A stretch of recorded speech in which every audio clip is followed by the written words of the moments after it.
Skip recording. Then hold the recording. Meantime, I'm going to put my pen tablet.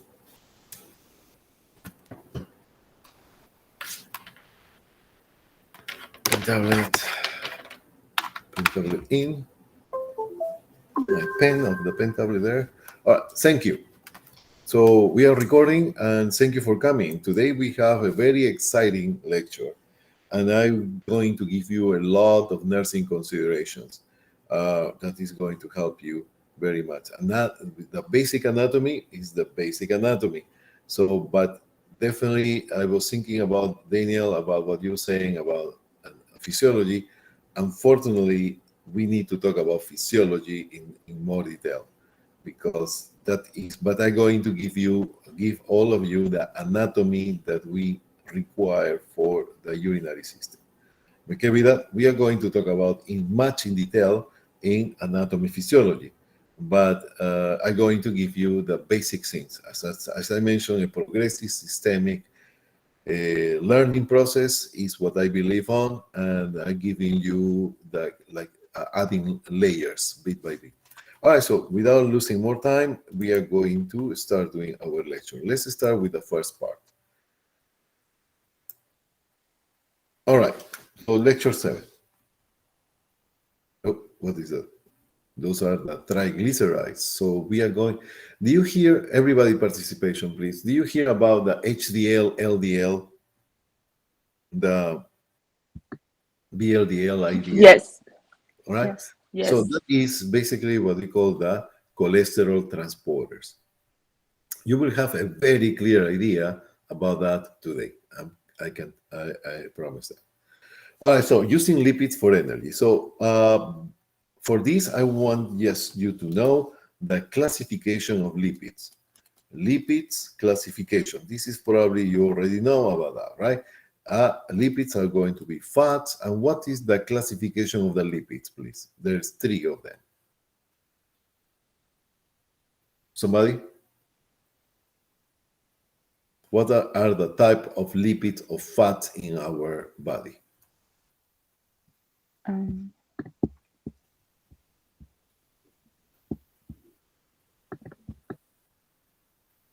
You know what? There are lipids, there are so many classifications, different ways. Sphingomyelin, sphingolipids, we have metallic fatty acids. They have many, many. This is previous classes. So you was talking about saturated and unsaturated fats, right? So what are the classification of fats? Okay. So please tell me, I don't know, maybe. Triglycerides. All right, so excellent. The triglycerides. Okay, and don't forget these fatty acids, fatty acids, fatty acids, fatty acids, and cholesterol, period. That's all what I want you to know.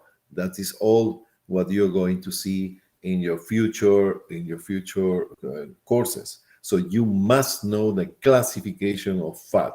You can say fat or lipids. Don't be afraid to say fat or lipid. Lipid fat is the same.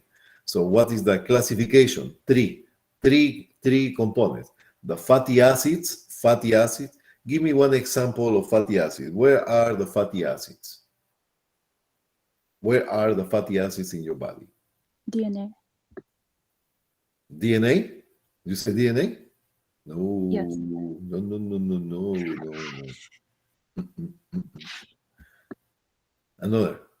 Another try. We don't have fatty acids in DNA, yeah? We do not. All right. So what else? Somebody? ATP. ADP? ATP. ATP? Yes. Adenosine triphosphate? No. Fatty acids.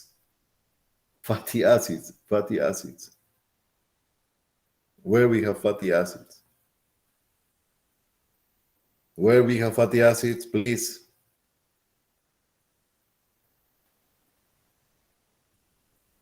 Where we have the fatty acids?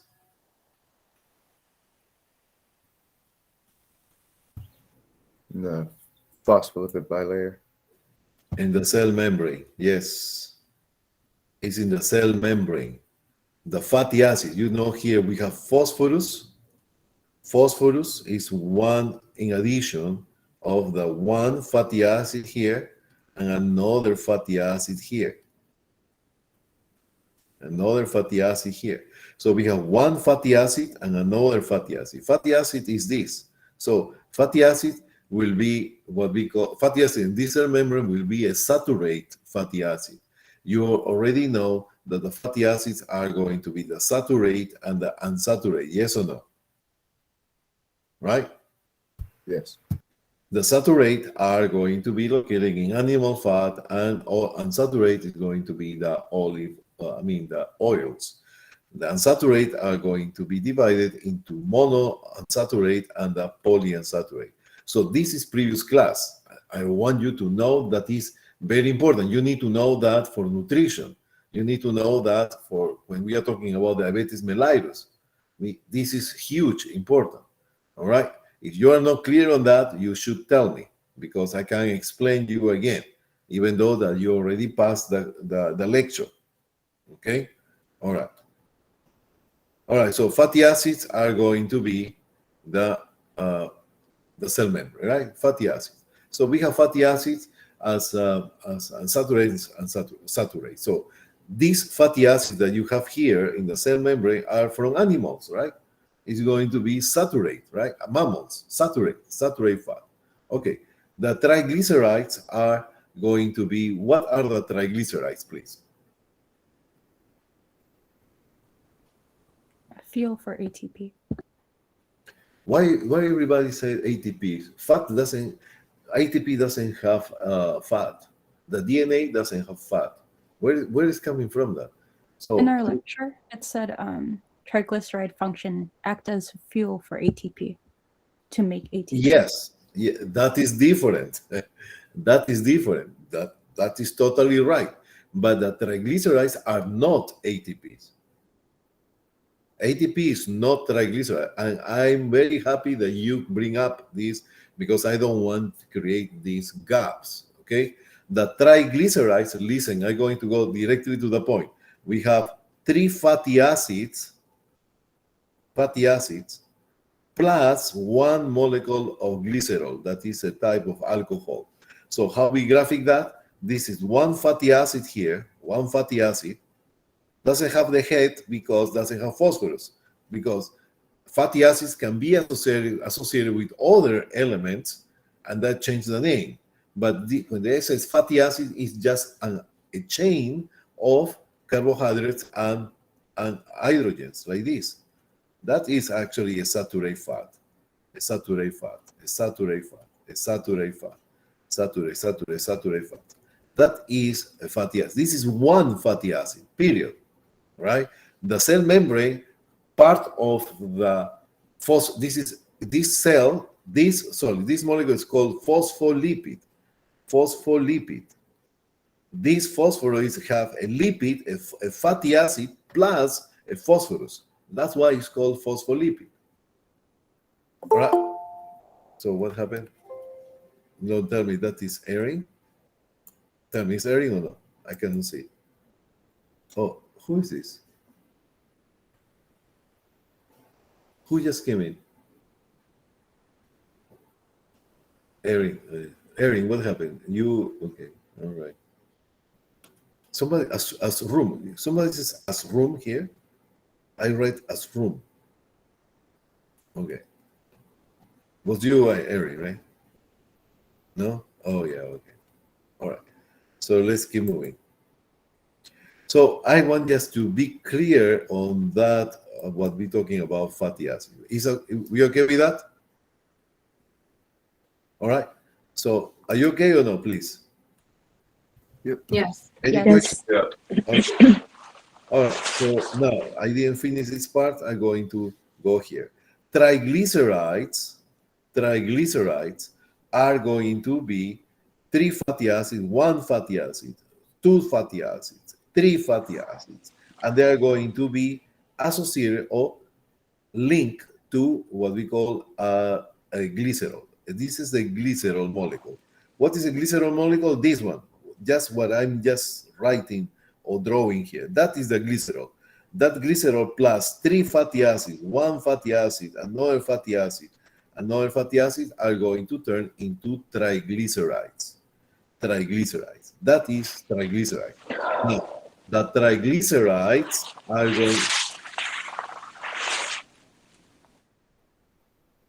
The triglycerides are going to be break it down. So they are going to break down the molecule. So we have 3 fatty acids attached to a glycerol. What is doing? The glycerol are going to go away. The glycerol go away, and you have 3 free fatty acids. They are free. Guys, I'm sorry. I'm going to tell you something. I'm very sensitive to the back noise. Seriously, I lose focus very easy. I don't know why. Probably I should be focused more. But please try not to make sounds on the background. Please. Okay? Okay. All right. So, okay. So that is the 3 fatty acids. Then each fatty acid, so 3 glycerides, 3 fatty acids. So they get rid of the glycerol. These 3 fatty acids are going to belong here. Fatty acids, 1, 2, 3 fatty acids. These fatty acids can lead in the production of ATPs. So fatty acids, you know that the fat can give you energy, right? The fat can give you energy to form ATPs. Yes, that is totally true, but it's not right. It's not that the fatty acid is part of the ATP. ATP nothing to do with the fatty acid. The ATP is formed from the energy coming from the fatty acid. So when you break down these molecules here, they're going to release energy.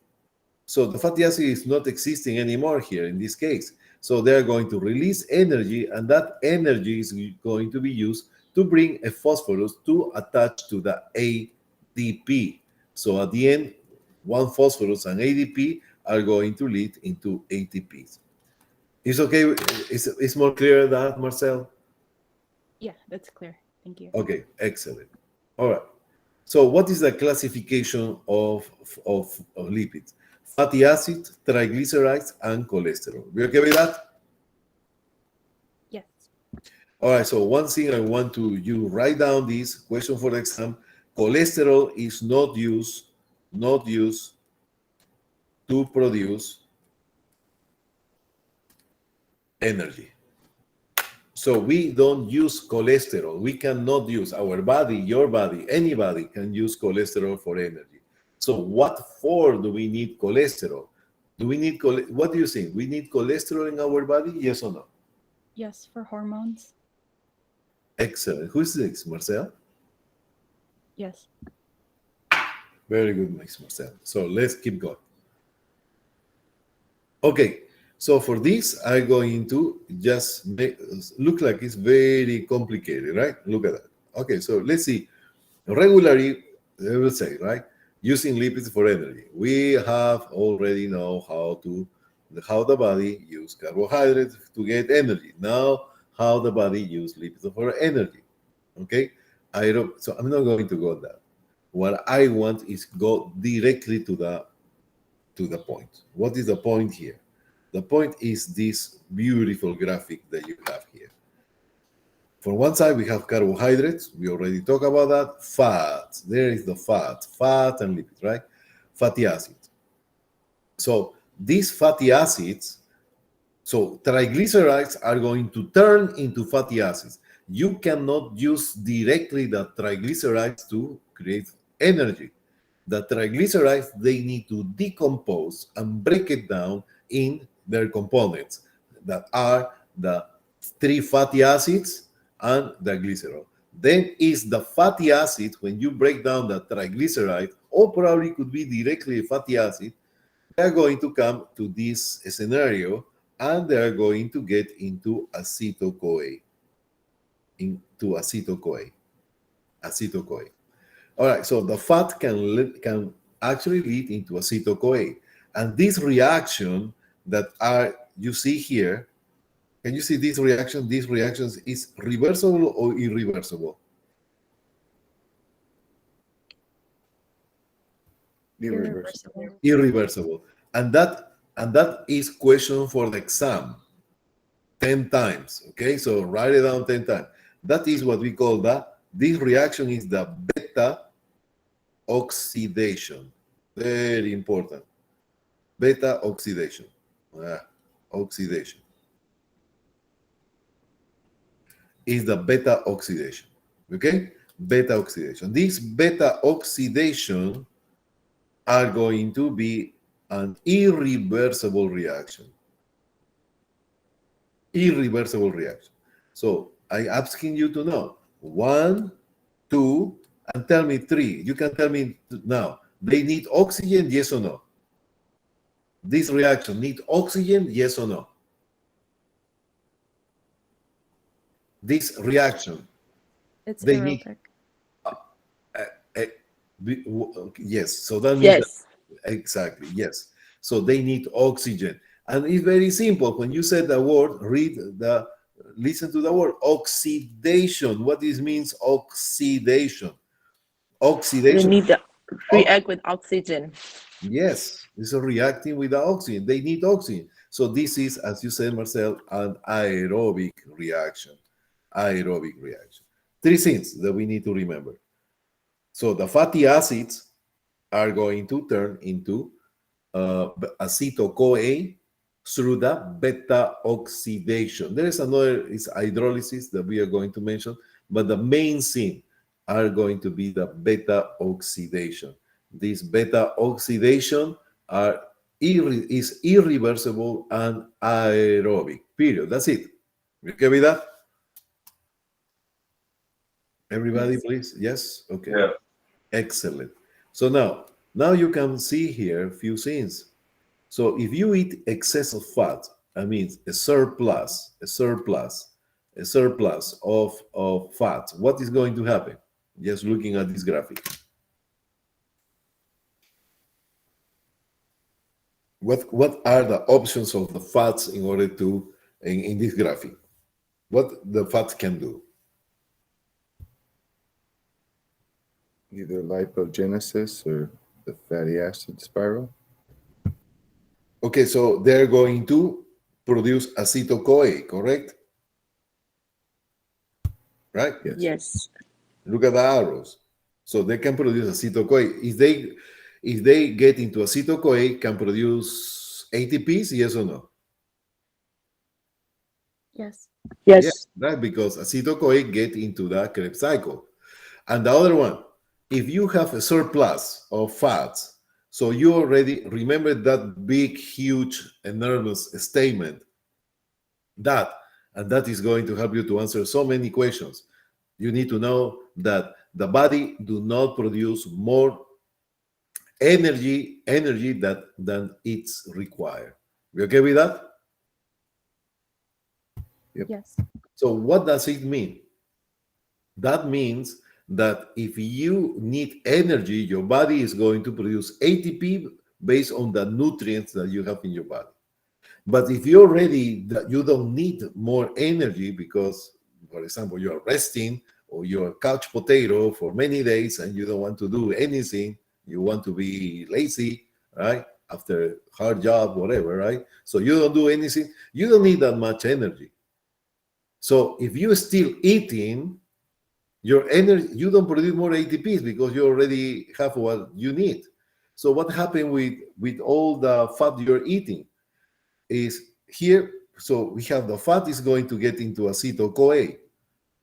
But the acetyl-CoA is not going to go into the Krebs cycle because you don't need more ATPs. So acetyl-CoA start to accumulate, and they are going to turn back. They're going to go back. A different reaction, no beta oxidation, another reaction, they are going to get into fat. So if you have a surplus of fat, what you have is more fat. You okay with that? Yes. Okay. All right. So now tell me, fats can produce glucose? Yes or no? Why? Fat. When you eat too much fat, you can produce glucose or no? No. No. Why? Oops. The What type of glucose is coming from the carbohydrate, not from the fats. Yes. Fats Okay. cannot produce glucose. Only carbohydrate can produce glucose. Based on this graphic, why fat cannot produce glucose? Acetals can't turn back into glucose because It's- it's not reversible. Beautiful. That's what I want to hear. Excellent. Both the answer was correct. So yes, the fat are going to get acetyl-CoA, but acetyl-CoA cannot go back to pyruvic acid because if I ask you if they produce glucose, glucose is here, right? Glucose is here, so they should be all going all the way up to here, right? Fat and acetyl, but no, it's not possible. Why? Because the acetyl-CoA cannot go back into pyruvic acid. They cannot go into pyruvic acid because this is an irreversible reaction. So we have carbohydrates can lead into ATPs, yes or no? Yes. Yes, right? Carbohydrates can produce ATPs. Carbohydrates can produce fat, yes or no?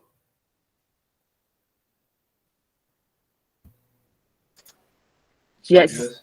Yes, because if you have a surplus of sugar, surplus means that you exceed your intake of carbohydrates, but you already have all the energy that you need. So acetyl-CoA accumulate, okay? And acetyl-CoA accumulate, they are going to, cannot go back to glucose again, they are going to turn into fat. Okay? You right? Now, Yes. fat. Fat can produce ATP, yes or no? Yes. Yes. Fat can produce carbohydrates? No. No. No. Fat can produce fat? Yes. Yes. There you are. So carbohydrates and fat can produce ATPs and they can produce more fat if there is a surplus. Okay? When we are going to use fat, when you are deplete your levels of glucose in blood. That is the moment because glucose is much more easy and faster to produce energy compared to fats. So that's why you use carbohydrates first and then fats. You okay with that? All right. So let's make a summary now. Let's do a recap. Recap. What is a recap from all these slides? Okay, so are you ready? Let's get started. Oh, what is that? Somebody tell me right now, what is that? What is this? Triglyceride. OVNI or UFO or triglyceride? Excellent, right? So you can see here one fatty acid, right? Another fatty acid here, and another fatty acid here. And this is the glycerol, correct? Glycerol or glycerol, okay? Then what happened? They're going to, there is a reaction that is with water. So that is what happened in your blood. So when you have triglycerides running into your blood, they're going to be in contact with the water. And what happened? That is called the hydrolysis. So what do you think is happening? Breaking down. Exactly. We have breaking down the 3 fatty acids. There you are, 3 fatty acids. And they're going to be released from the glycerol. So this water is coming to the triglycerides. They're going to break down and they're going to release 3 fatty acids and release the glycerol molecule. So now, what happened?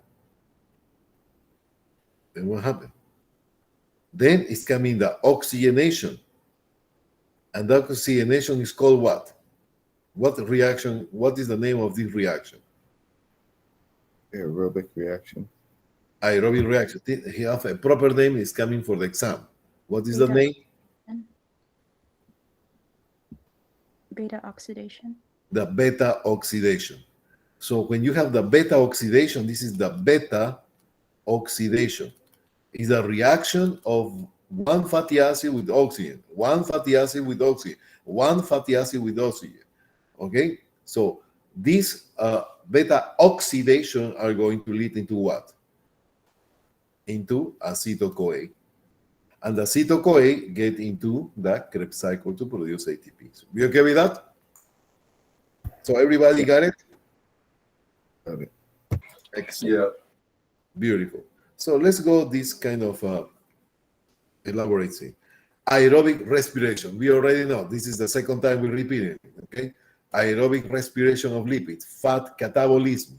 Fat catabolism is breaking down the fats. Most common type of fat is the triglycerides. Triglycerides is equal to, say, 3 fatty acids plus 1 glycerol. That is the backbone. You already know that. So how to get energy from fat? Hydrolysis. Hydrolysis, what it's doing is to act in the triglycerides to release the fatty acids. So let's read. Triglycerides into fatty acids, free fatty acids. You can add here free fatty acids because they are going to free. Separating fatty acids from glycerol. Then what happened? The fatty acid is free, is alone, and then is used by the cell to produce acetyl-CoA through a reaction called the beta oxidation. Beta oxidation, that is an irreversible reaction. Reversible. Well, we will see. It's irreversible. It's a reversible reaction. The beta oxidation is a reversible. I need to just correct myself, please. It's a reversible reaction. Beta oxidation is reversible reaction. Okay, so sorry for that. They're going to produce fatty acids. The fatty acids are beta oxidation plus fatty acids produce acetyl-CoA. All right. So once the 3 fatty acids are separated, they can be broken down into smaller pieces. Each piece belongs to 20 carbons. So, right. So these bonds between the carbons, bonds are where it's going to be localized the energy released in order to produce ATPs. Summary: triglycerides, fatty acids, acetyl-CoA, Krebs cycle, electron chain. Is going to basically fatty acids produce, no? It's going to be 180 ATPs. So one molecule of fatty acids are going to produce 180 ATPs. It's a typo there. 180 ATPs. Okay? All right, so here we have hydrolysis of triglycerides to release the fatty acids. The fatty acids then are going to suffer beta oxidation and lead into acetyl-CoA, leading into ATPs.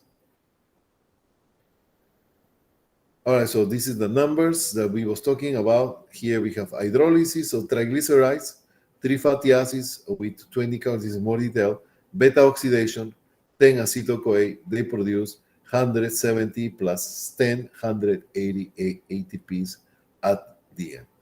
Be okay with that? It's clear or no? So what is the first thing is happening? The hydrolysis. Oh, look at that. What is this? What does I'm trying to tell you here? Oxygen is needed. And that is what kind of reaction? Oxidation, Aerobic reaction. So listen, aerobic reaction. reaction with the oxygen is the same to say aerobic reaction. Aerobic reaction. Okay. Reaction with the oxygen is the same to say aerobic reaction is the same to say the beta oxidation of the fatty acids. The beta oxidation is exclusively for the fatty acids. I think it's clear now, right? And these heads, as you see here, those are questions most likely for that exam. Okay, so again, the triglycerides. We have the triglyceride with water are going to lead into what? They're going to break down the triglycerides into 3 fatty acids and actually glycerol. Then the 3 fatty acids are going to have the oxygen coming for beta oxidation to produce the acetyl-CoA. There you are. acetyl-CoA, and they're going to enter into the Krebs cycle. We all right?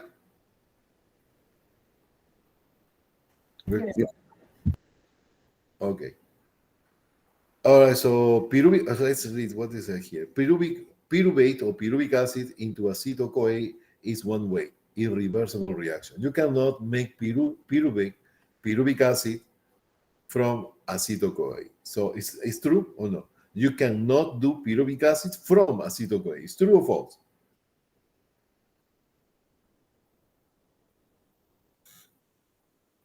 Can you make acetyl-CoA? Can you make pyruvic acid from acetyl-CoA? Yes or no? No. No. No.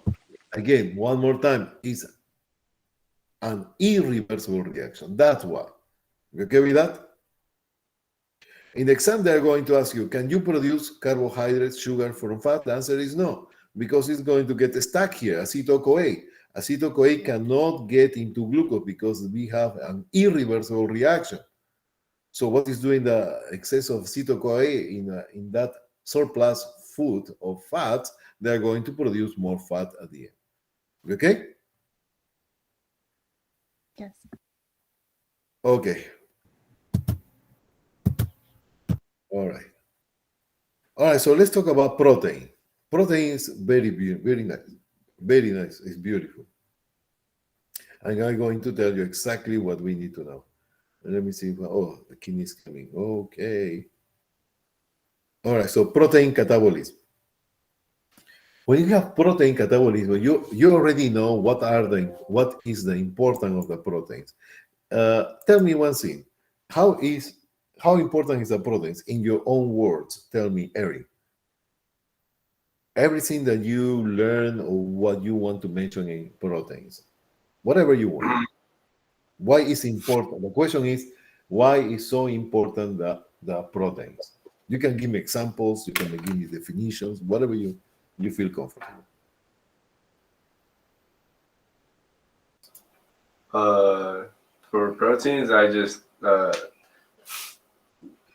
use it in a basic way. For me, it's just so that like it's my source of energy, and like if I need, like say I go to the gym, I need a certain amount of proteins to gain muscle. Okay. All right. So one thing I want to tell you is this, and here, I'm telling you, Eric, everybody's here to learn. Everybody's here to make mistakes. You have a very true statements, very true, and you're totally right.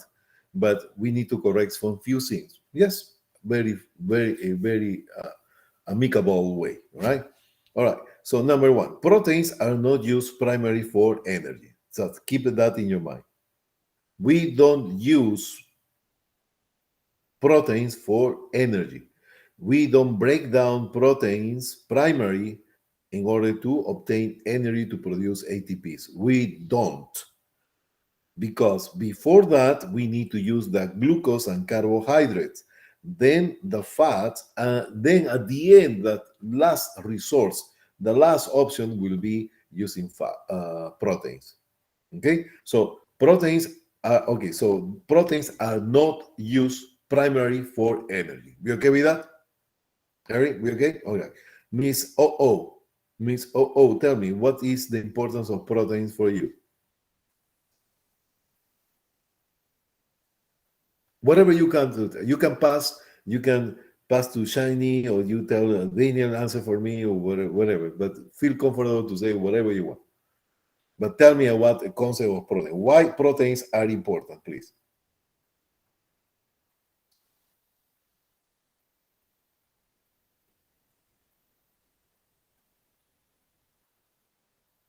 Miss are you listening to me? Give me thumbs up, please, if you're listening to me, because I don't know. Okay, so put your microphone, please. Don't get nervous, please. It's okay. We are here. Nobody's going to judge anybody here. Go ahead. Protein is the food for our tissue and our muscle. Okay, so what does it mean, food for our tissue?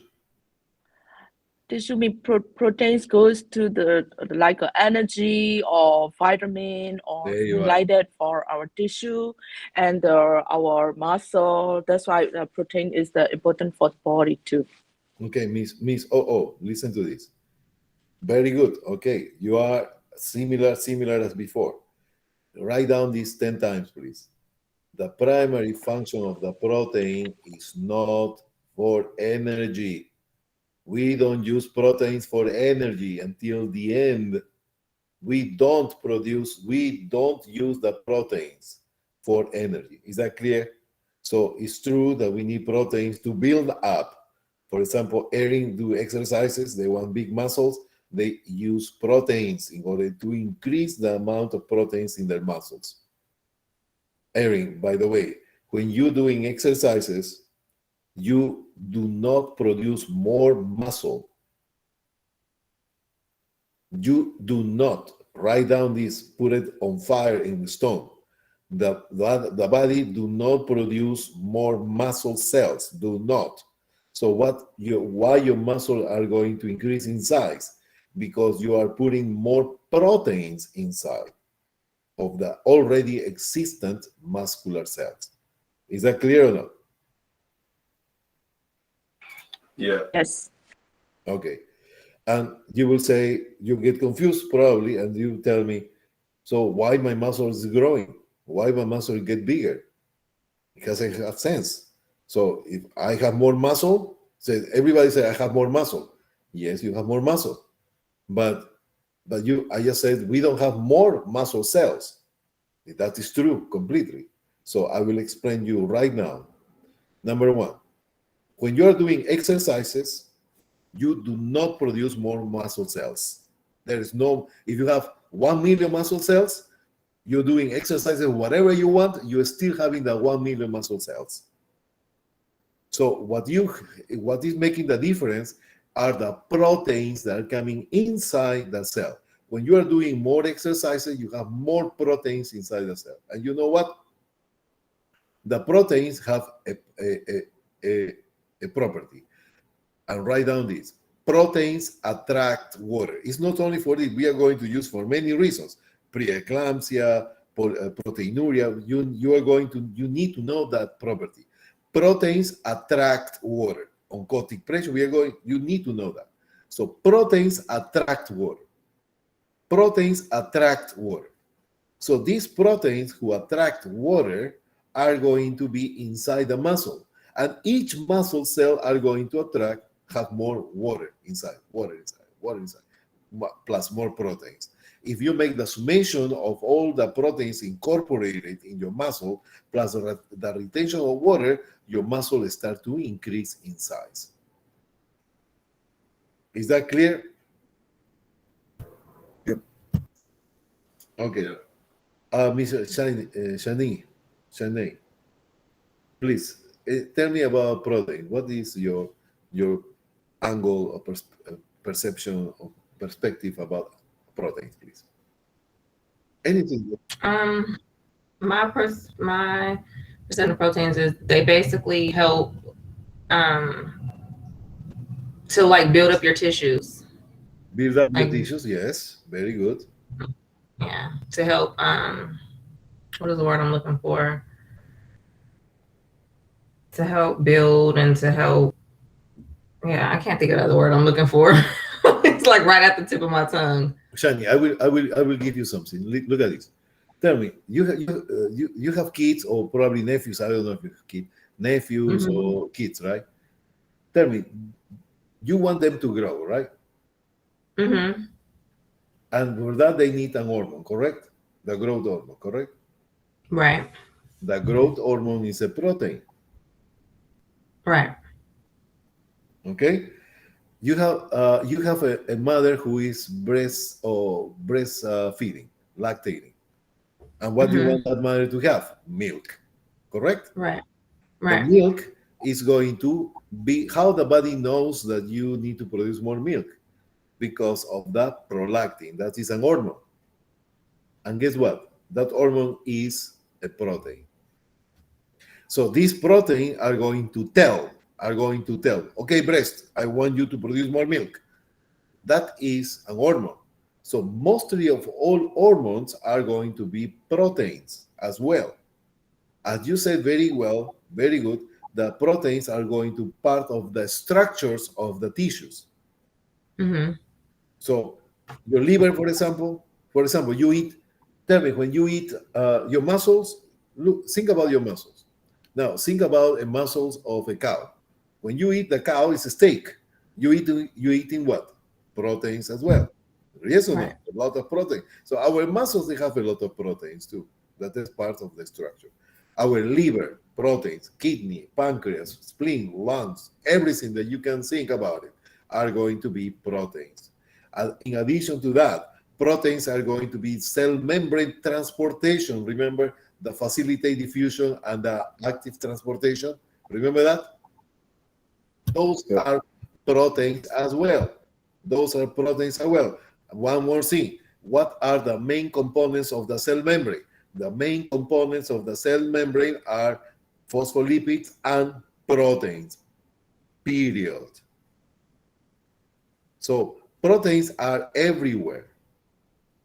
Proteins are, for example, you have thank you, Mishani. We have white cells, right? What do you want the white cells to do? So what is the purpose of the white cells? To fight against infections, right? And fighting against infections, they need a substance to kill the bacteria, right? These substances are called enzymes. Enzymes. These enzymes are, guess what? They are proteins. Proteins. They are proteins. For example, tell me, the beta oxidation reaction, they need enzymes? Yes. And these enzymes are what? Are proteins. So everything in the body are proteins. Everything is in the body. So that's why it's part of very important part of our structure of our body. So that's why we don't use proteins as a primary source of energy, because are so important for us that we are going to keep it just in extreme situations. Okay? I have a question. Yes. I have because I have a toddler. You have what? And I have a toddler. A tumbler, and he- yes. And he pretty much, the doctor pretty much said that he made himself a vegan. I've had other pediatricians say that he needs to eat meat because that's the only way he's going to get his protein. But that's not what I believe, and that's not what I've been taught, is that you don't just get protein from eating meat products. So why is it that some doctors think that that's our only source of protein is by eating meat? Okay, I don't know that's okay, Mishani. I don't know the real situation. You don't have to tell me, but I will tell you what is the thing. Number one, yes, the main source of proteins are going to be the animal source. It's the main. I said the main. I didn't say the only one. There is other sources of proteins for you have. For example, I will tell you. We have 20 amino acids. All these amino acids can be found in animal source, but not in plants. But the only one who contains all the proteins is the soybean. Soybean can provide, for those who are vegan, and I don't know why you decide to do vegan. That's totally respect. Totally fine. But you need to know that there is sources of vegetables that has the whole 20 amino acids that the meat have, and that is the soybean. Write it down. Soybean.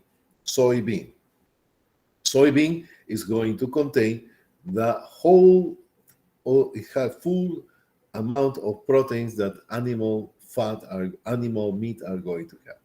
So you can give soybean, obviously in bigger amounts, because these are not as concentrated as an animal source. But you have an option there that if you want to, you must complete all the proteins with the soybean. Okay, soybean. Okay with that? That answer your question, Miss Shani? Yes. Okay. All right. So let's keep going. So please, I don't want you to overlook. Proteins are so important in our life. We have hormones. We have the growth hormone. We have the thyroid hormone. We have the prolactin hormone, produce milk. We have uh, the luteal hormone, produce the ovulation. You have the FSH that actually produce the FSH is the one who produces estrogens in the ovary, for example. We have uh, the oxytocin that is going to produce the ejection of the milk, and ADH, antidiuretic hormone. So basically, all hormones are, I would say, 95% of the hormones are going to be proteins. Some hormones are fats, but 5% only. What are these hormones produced by fat? Estrogen, progesterone, and testosterone, cortisol, and aldosterone. We will talk about another time. But the majority of hormones are proteins. Enzymes, chemical reactions for the Krebs cycle, all the chemical reactions. We have 1,500 different type of enzymes in every single cell of your body. I didn't say 1,500 total. I have 1,500 different type of enzymes every single cell.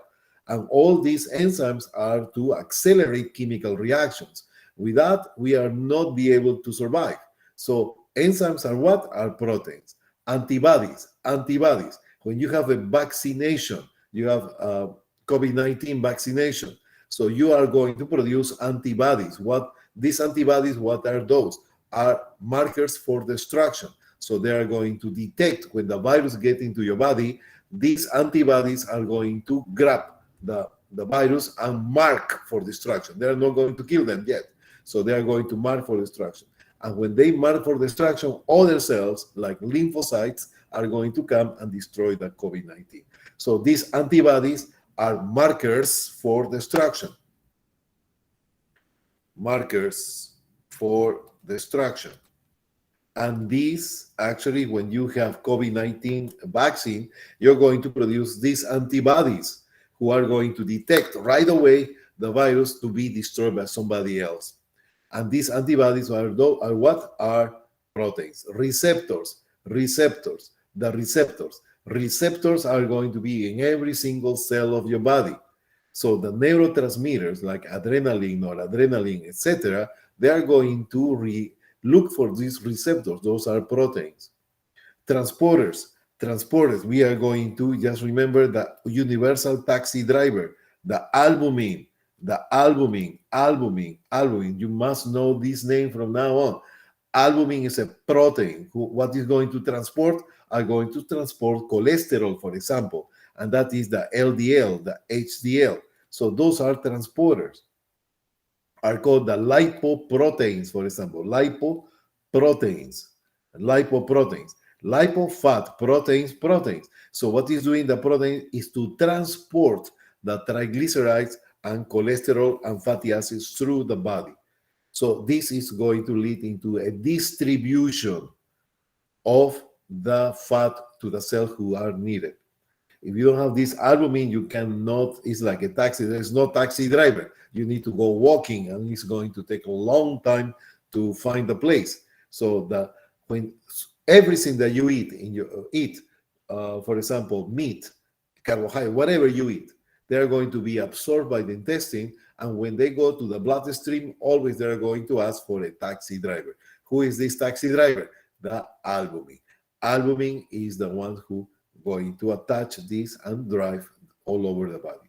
Not only food, you have a drug, a medication, Tylenol, Motrin, aspirin, whatever you're taking, whatever antibiotic you're taking, they're going to be absorbed by the intestine, and the first thing they're going to do is to ask a taxi driver. What is the taxi driver? The albumin.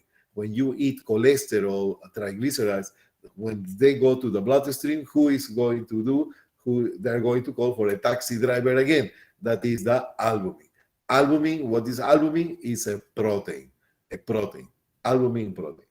Clotting factors are proteins again. just to make it simple, I don't want to elaborate, but clotting factors you have, if you have low levels of clotting factors that are proteins, you can bleed to death. Okay, so you need, so actually, can you see all the involvements, all where the proteins are involved in the functions of the body? So proteins are everywhere. Okay, all right. All right, so however, none of these functions is protein, of protein is fuel. So if you see here, none of them. So we don't use proteins for fuel. We do not use protein for fuel unless you are bone and skin and bones. All right, so proteins are not meant to be used for energy. Dietary proteins are meant to be used to provide the body the amino acids. You remember from your class of proteins that you had in the past, the proteins are a sequence of amino acids. You have the wall of your house is be made by bricks. The wall is called a protein, and each brick is called an amino acid. Okay?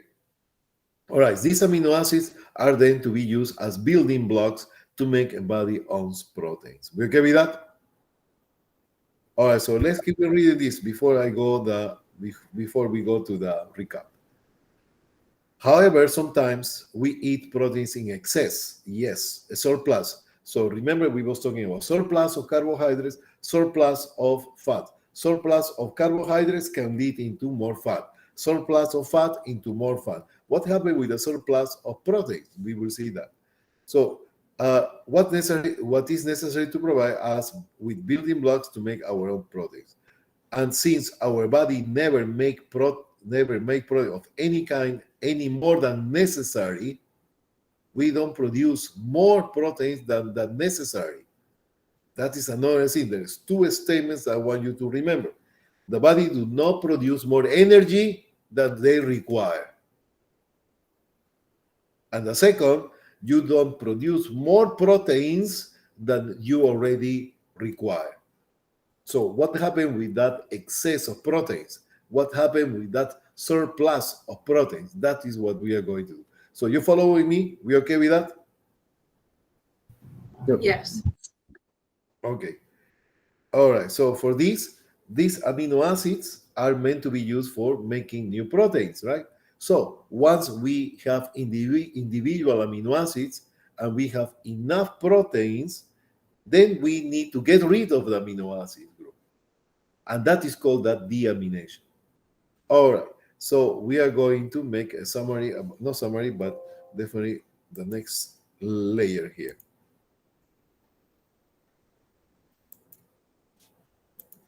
So before this, you need to have two concepts very, very, very solid. Let me go here. Tell me, do we use proteins for energy? Yes or no? Everybody? No. No, right? No. That is the first thing you need to remember. We don't use proteins for energy. Tell me, do we produce more proteins that we already need in a day? Yes or no? No. No. So the two questions that we was making are no. We don't use proteins for energy. We don't use proteins for energy. We produce more proteins than we need in a day. No, we don't. We don't produce more proteins than we need in a day. So now you already know carbohydrates and fats, surplus of all of them, one or two of them, they can produce more fat. So what happened with the proteins? The proteins, what happened when you have an excess, you don't use those proteins. And we don't need more amino acids because you already have all the supply of amino acids your body needed. So if you're still eating a lot of protein, what is going to happen? And that's what I'm going to say right now. Number one, you have excess of proteins. That is basically what we call the surplus. The proteins are a chain of amino acids. These chains of amino acids are going to be composed by a group amino group amino, and a group acid. The group acid. So we have amino acid. Okay, so by peptide bond that we already talked about. So what are going to do when you have excess of proteins? You cannot store, and you cannot produce more energy. No energy. So we don't use that. So we need to release this excess of proteins. How we are going to do? They are going to break down the bond. We break the peptide bond. Peptide bond, you know what is peptide bond? The bond between amino and acid and the other amino acids. Peptide bond, and they are going to be released. So they're going to be the group amino. The group amino, where is this happening? This is happening in the cells or in the blood. So when they combine, because in the blood what we have a lot of water. In the cell, inside the cell, we have water. So the group amino NH3 are going to find eventually a molecule sooner or later of water. So amino plus water are going to produce what we call ammonia. Ammonia. So did somebody smell ammonia before? Yes. Is that strong, right? Can you imagine that same ammonia is in your body? Hard to believe, right? But it's true. We have that ammonia. Tell me, do you think that ammonia is going to be any good for your nervous system? I don't think so. Ammonia is very toxic. Ammonia is very toxic. Ammonia is very toxic. Very toxic. So what is doing the body? The body, where is ammonia? In the bloodstream. It's in the blood. So it's in the bloodstream. So ammonia, what is doing? The ammonia is going to be caught by the liver. Immediately, boom, to the liver. Ammonia. Ammonia is caught by the liver, and this is very toxic ammonia, and the ammonia is going to convert into urea. And the urea go to the bloodstream and then eliminated by the kidneys. Urea is toxic? Yes, it's toxic. So what is the deal here? The deal is that it's much less less toxic, the urea compared to the ammonia. And it's a good deal. All right? So ammonia is going to be caught by the liver, and the liver transform or convert this ammonia into urea. These urea are going to get excreted by the kidneys. We okay with that? Yes. What did you say about the kidneys again? So ammonia to liver, liver to urea, and then to The urea is eliminated by the kidneys. Okay? Is that clear or no, please? yes. Okay, Yeah. so a small recap here. And based on questions. Tell me, true or false? The kidney eliminate ammonia. False. Everybody agree with that or no? False. Yes. False. Yes, exactly. So the kidney do not excrete ammonia. The kidney, what is excreting is the urea. The ammonia never is going to be excreted by the urine. Why? Because the ammonia is captured by the liver. The liver is going to convert the ammonia into urea. You okay with that? Is that clear or no? You okay? Yes. Tell me, homework, one homework. Try to go to some gas station, okay? You actually go to the bathroom and it smell. No, don't you? It's ugly, right? The smell. But you feel that smell that is in the bathrooms that are not cleaned like 2-3 days. Can you remember that smell? That smell is urea. That is the smell of urea. Tell me, you have cats? So, Erin he went to look for cats. You cats? You see cats? You Yeah. who have cats? Oh, you have cat, right? You have cat. Oh, Miss Oh. No? Why you don't like cats? Okay, Marcel, you like cats? I like cats, but I have a dog. Oh, okay. You, Marilyn, you have cats, right? Marilyn, you have cats. No, I have dogs. Oh. Daniel, please, you have cats. Yeah. Excellent. There's the guy. Excellent. Shani, you have cats? No, I don't like cats. I like dogs. I have dogs. Yeah, I was like you before until I started to like. I have 4 cats now, but I love ghost dogs. So, Erin, you have cats, right? No. Why you don't have cats? You need to have cats. Okay, so Daniel have cats as me. If we have. Tell me one thing. Everybody knows that the cats they have when they pee they have a strong smell, right? Yes or no? Right? Yes. And that smell is coming Yes. from where? What is that smell? The urine. Your urine. And what is in the urine? What is going to be eliminated by the kidney? The Urea. urea. The urea. You get me that? Now, the question is why the cats they have a lot of smell in the urine? Why they have this strong smell urea in the urine? Why? Because tell me, you see cats eating broccoli, or cats eat rice, or cats they eat actually spinach or something? No, right? What mostly, Shanae, what mostly the cats eat? What is the main food of the cats? And they're cat food. Okay, cat food, but Right. what is that? Meat, right? Meat. Oh yeah. Cat like fish. Yeah, Yeah. so fish is meat, right? It's not beef, a meat, right? It's a meat. Fishes have a meat. So all that are proteins. So the cats, they love proteins, a lot of proteins. So they eat so much proteins that they actually have excess of proteins. They have excess of proteins. Having these cats having excess of proteins, what they're going to do is the deamination. They are going to make the the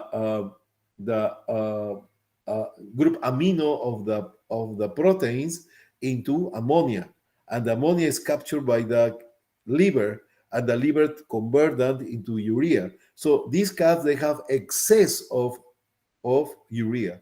So that's why they're going to have a strong smell. Why? Because they eat only just meat, just proteins. Make sense or no? Yep. All right. So now, one thing. What is the process? Okay. So, what is the process to break down the amino acid? How is that called?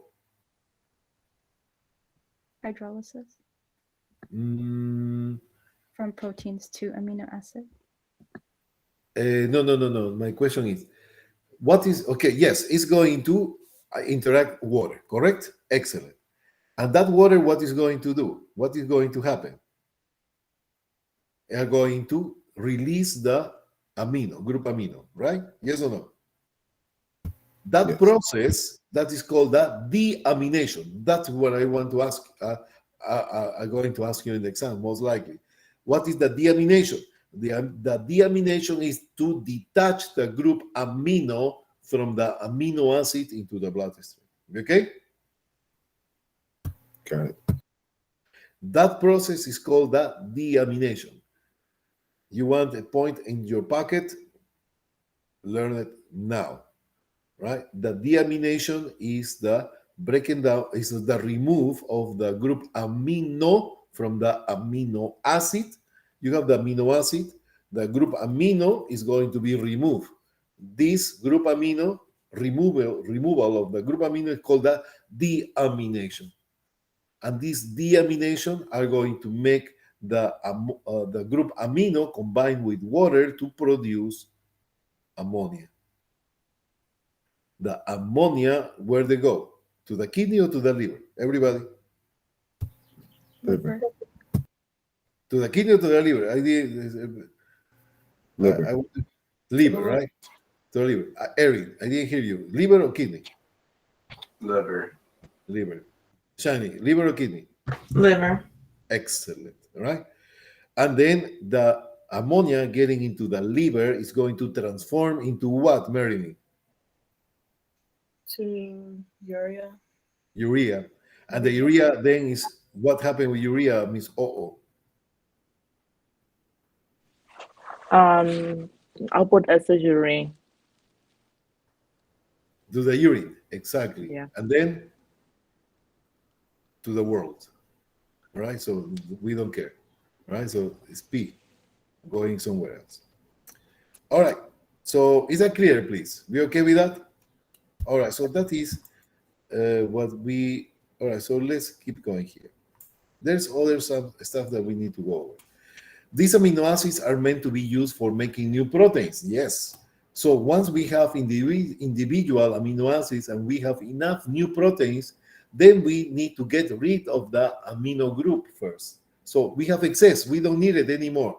You already you don't produce more proteins that you require in a day. So that means that you don't need to use all the amino acids that you eat. So what happened with that excess? They are going to produce that deamination. It results in turning an amino acid into keto acid. Okay, we are going to talk about that, which can then turn into pyruvic acid, acetyl-CoA. So what is this kind of confusing? It's not confusing. I will tell you in a few moments. This process also yields to a waste molecule called ammonia. The following diagram, etc. All right, so look at this. Here we have the proteins. That is question for the exam, please. Open eyes, open ears. Very, very, very much. All right? All right. So proteins are going to get, if you see here the proteins, they are going to go to 3 different levels. One level, they can go to the Krebs cycle to produce energy.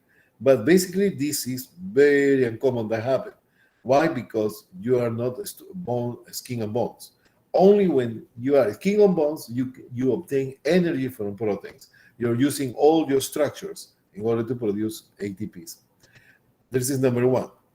Go to the Krebs cycle. Number two, they can go directly to the acetyl-CoA. They can go directly to the acetyl-CoA. Acetyl-CoA. So this acetyl-CoA, then they can go to produce ATPs. This is number two. So we have Krebs cycles, acetyl-CoA, and they can go directly to pyruvic acid. Look at this. Pyruvic acid, number 3. CAP, right? So they can produce Krebs cycle, they can go to the acetyl-CoA, and they can go to the pyruvic acid.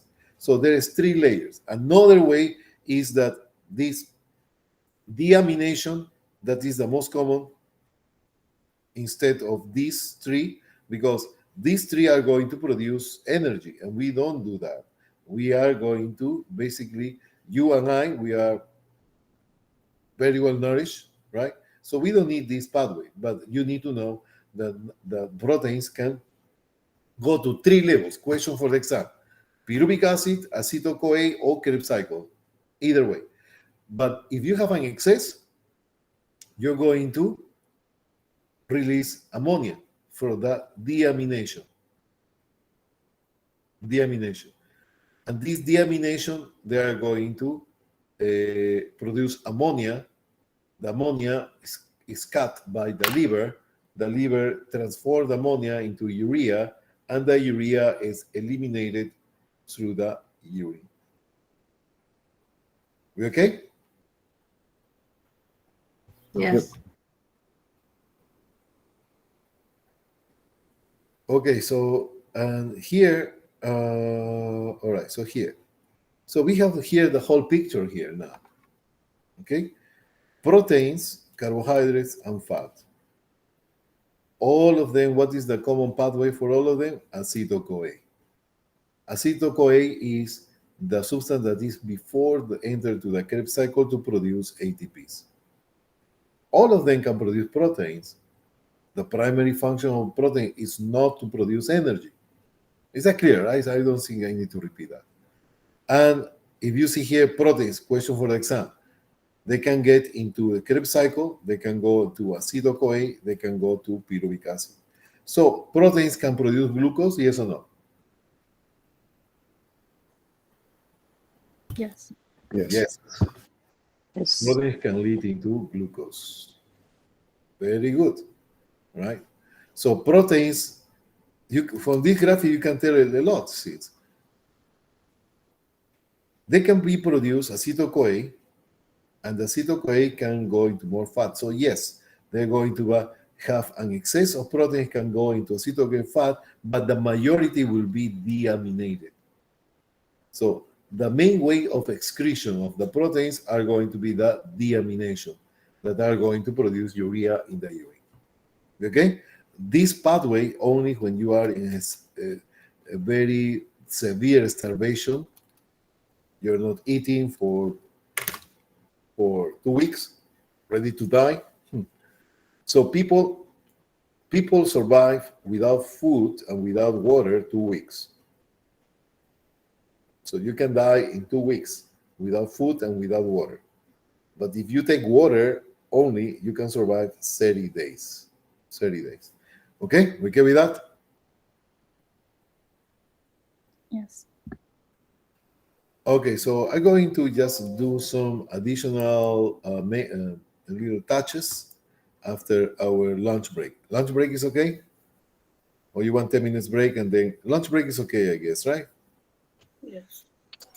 Yeah. Okay, so I will give you till 12:05. 12:05.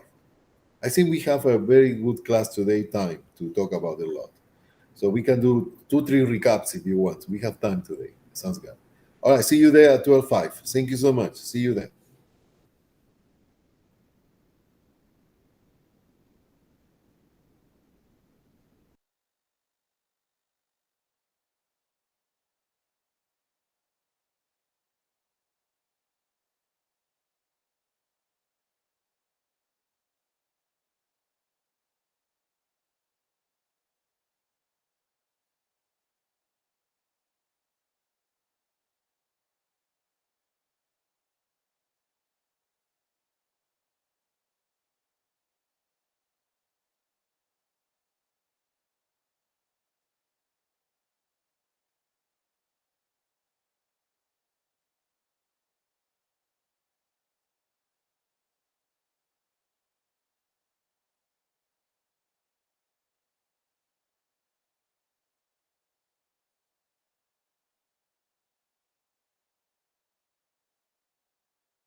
Hello. Sorry for that. I have something there. All right, so to talk to somebody. All right, so let's get started. All right, so this is a component that we are going to wrap up since I'm making in shape. And all right, so let's get started this part. Okay.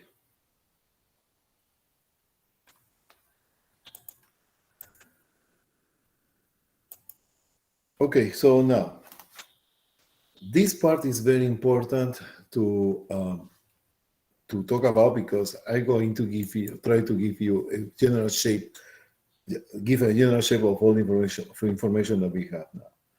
All right, let's go to Erin. Erin, he was mentioning about doing exercises, right? And Yeah. doing exercises. Do you see all of you? Do you see somebody like a bodybuilder? Yeah. These bodybuilders, they want to gain muscular mass, correct? Do you notice that these guys, they have a lot of water? They have like a gallon of water drinking all the time? Yes. Yeah. And there is a reason for that, okay? There is a reason for that. So one thing that is basically a bodybuilder is going to have the minimum of carbohydrates, the minimum of fat, but a lot of proteins. Why they eat these proteins? Because they want to provide the proteins that the muscles require when you are doing exercises. When you're doing exercises, you're going to incorporate more and more and more proteins. Okay? Because of this diet that is basically highly in proteins, they have the problem, have an excess of proteins. They overpass the proteins that they need in a day. So what happened with this situation? What happened is that excess of proteins, they need to produce, they go through the deamination. Okay, so you already know about the deamination, correct? Deamination means remove the group amino from the amino acid. So this group amino, as you know, they are going to go to the bloodstream and they are going to produce ammonia. The ammonia is taken by the liver, and the liver is going to transform in urea, and that urea need to be eliminated through the urine. So these guys, similar as the cats they eat a lot of proteins. These guys are going to need to eliminate excess of urea. And urea is very difficult. It's difficult for the kidney to get rid of. So for that, they need to increase the fluid intake in order to help to flush it out all these excess of urea that are the ammonia and urea that are in blood. You okay with that? All right, you okay with that? Yeah. In addition to that, I want you to write down this, please. Make a summary here. Excess of fat, and you can use fat when you deplete the carbohydrates. When you don't have carbohydrates in your body, you're using fats. These fats, as I mentioned, they're going to produce a lot of ATPs, 180 ATPs compared to the 36 ATPs that produce the glucose. But there is an inconvenient situation here. Inconvenience is that these fatty acids are going to produce ketone bodies. Ketone bodies. So we have the glucose here. The glucose are going to go all the way down to the Krebs cycle, right? Glycolysis first, then the acetyl-CoA. The acetyl-CoA are going to skip all the reactions in between, okay? Acetyl-CoA, and then we have the fat that are going to go into acetyl-CoA too. All right, so the problem is when you cannot use the glucose, or you don't have glucose in your body, fat are going to take place. So fat are going to be the star in this case.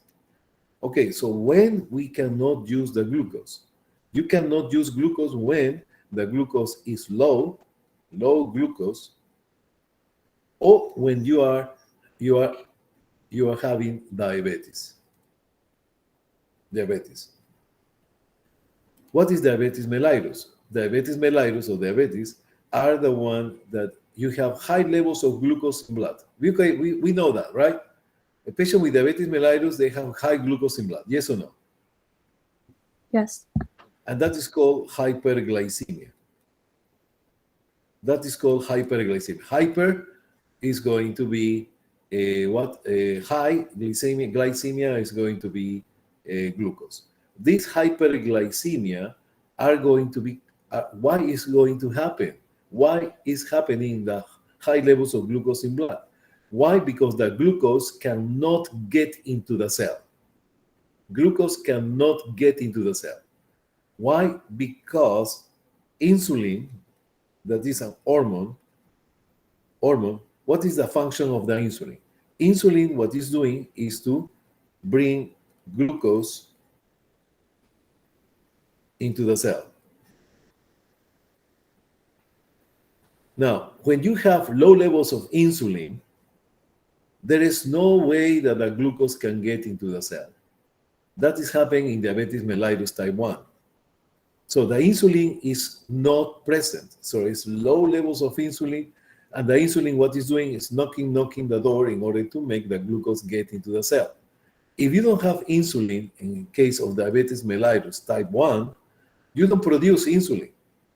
And if there is no insulin, glucose cannot get into the cell, and as a consequence, the glucose stays outside of the cell, accumulating glucose into the blood and produce hyperglycemia. The other situation will be that the receptor for insulin that are where? In the cell membrane, these are not working. It's like you have your house is the cell. Your house is the cell.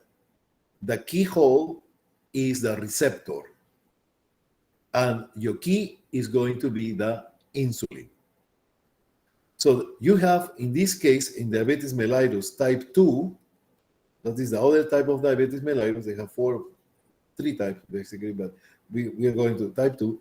So what happened? The insulin that is a protein, that is an hormone, is a protein, are going to use proteins as receptors that are located in the cell membrane. So this key is not working. So your house is the cell. The keyhole is the receptor for the insulin. The insulin is the key of your house. And you want to come in with bringing food, right? So you cannot open the door. That food will be the glucose. So if the key is not working, that is what we call insulin resistance. So that means that the insulin protein cannot open the door. And the other one, this is diabetes mellitus type 2. And the other one, diabetes mellitus type 1, is there is no insulin at all. So there's no key at all. You don't have a key. You cannot open the door because you don't have a key. One is because you don't have a key, diabetes type 1, and diabetes type 2 is because the keyhole is, the key cannot open the keyhole. So there is key, but you cannot open the door because the door keyhole is different. It's not working. So one is because of deficit of insulin, and the other one is because the insulin cannot activate the receptors for insulin. In both cases, you're going to have hyperglycemia. We okay with that? All right. So when that is, you have a lot of glucose in the cell, in the blood, but none of them can go into the cell. So this pathway is blocked. They cannot produce ATPs from glucose. So what they're going to do is to use fat. But the fat is good because they can get into the Krebs cycle to produce 180 ATPs for one molecule of fatty acids. But the inconvenience here is the acetyl-CoA, the fat producing acetyl-CoA, are going to produce as well the ketone bodies. The ketone bodies. These ketone bodies are going to be three types. We don't care about the names, But what is doing, these ketone bodies, they go to the bloodstream. They go into the blood. And these ketone bodies are very acid, very acid, very acid, very acid. And that can kill the patient. Just to give you a little bit more, pH of the blood is 735 to 745. You must know sooner or later that I'm going to 735 to 745. So that is the normal pH of blood. If you have too low, so it means here we have acid in this way, when they go below 735, and when it's above 745, it's alkaline. So these ketone bodies that is produced because you couldn't use the glucose and you're using fat, you produce energy, the 180 ATPs, but you produce the ketone bodies. That produce the acidification of the blood. This acidification of the blood, what is going to do when it's too low, they're going to blow up the cells. The cells, they cannot stand that low pH or acid, okay? And that is why the patient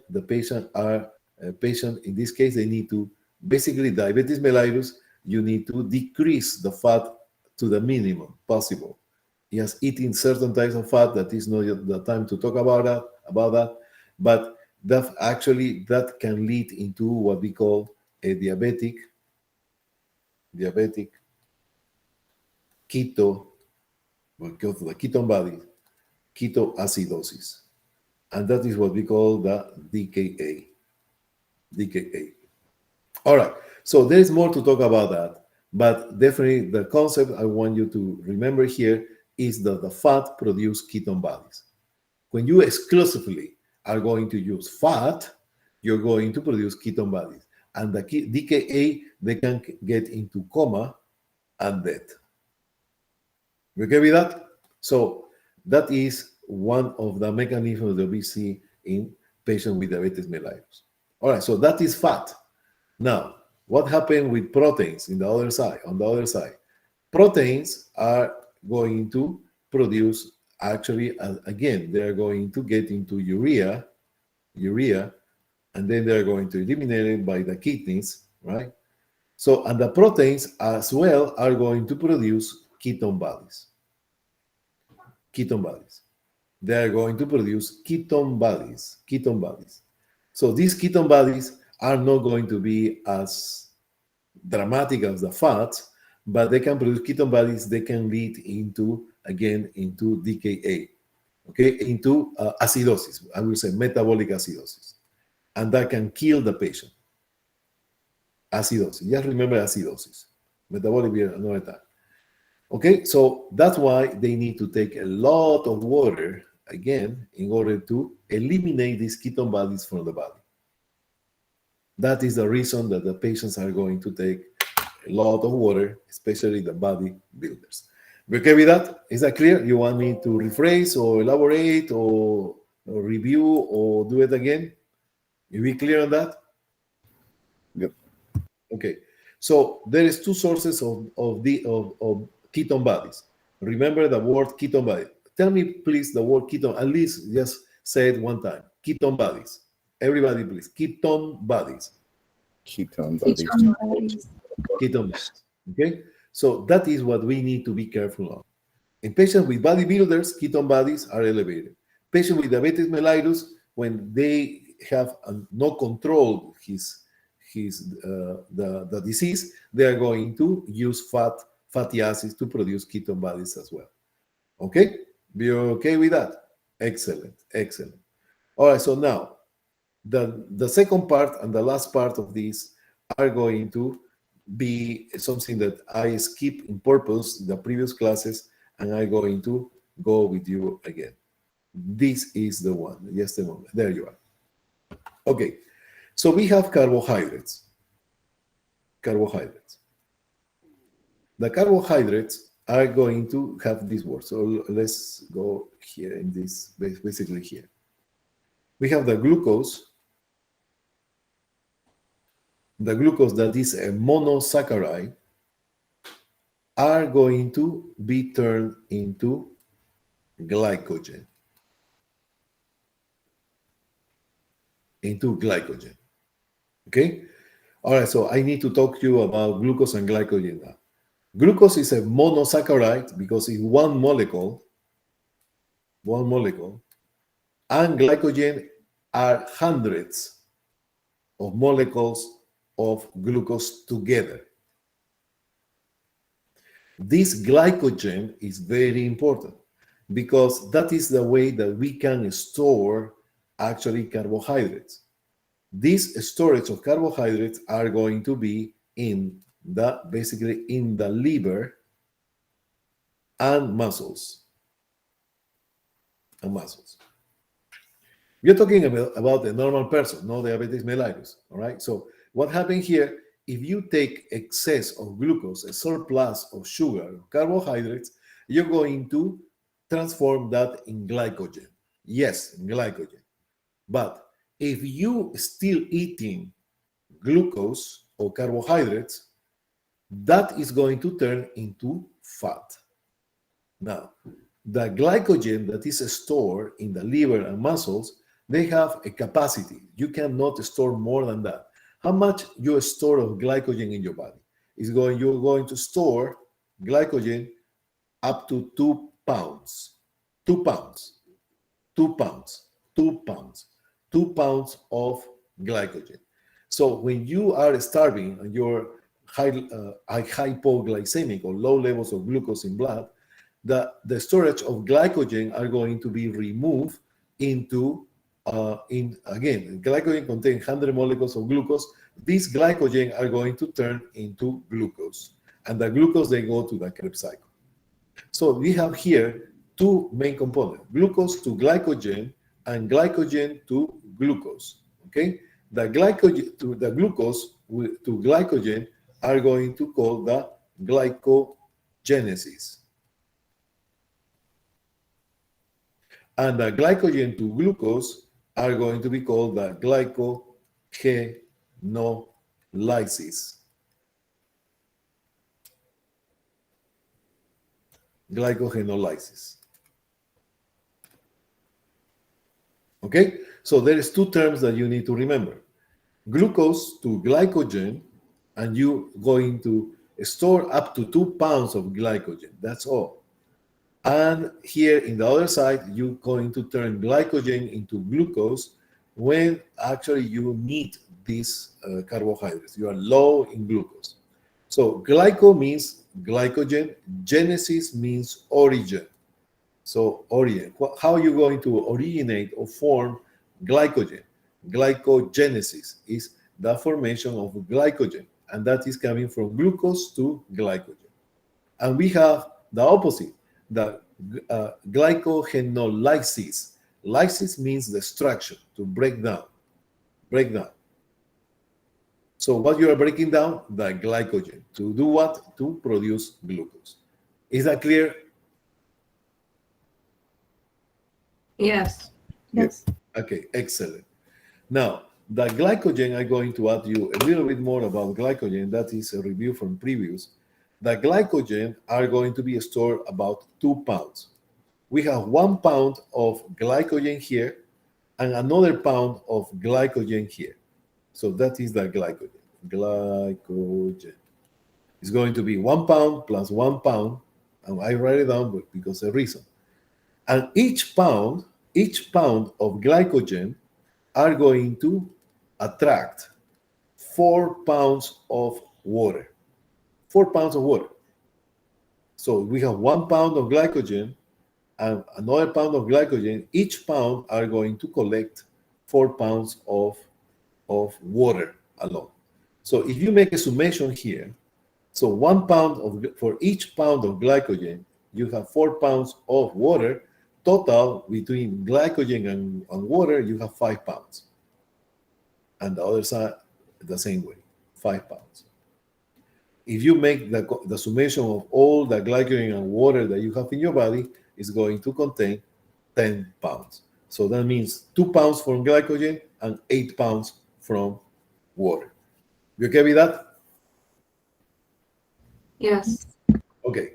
So now, this is important because when you are going to try to lose weight, People are very happy to lose weight 2-3 pounds per day. And there is some advertisements telling you that you are going to lose 10 pounds in 7 days. 10 pounds in 7 days. They tell you that. You're going to lose 10 pounds in 7 days. 10 pounds in 7 days. Now, the advertisement, and when you buy the product, you're going to lose 10 pounds in 7 days. Yes, you will lose 10 pounds. But 10 pounds of what? You're going to lose 10 pounds of these 10 pounds.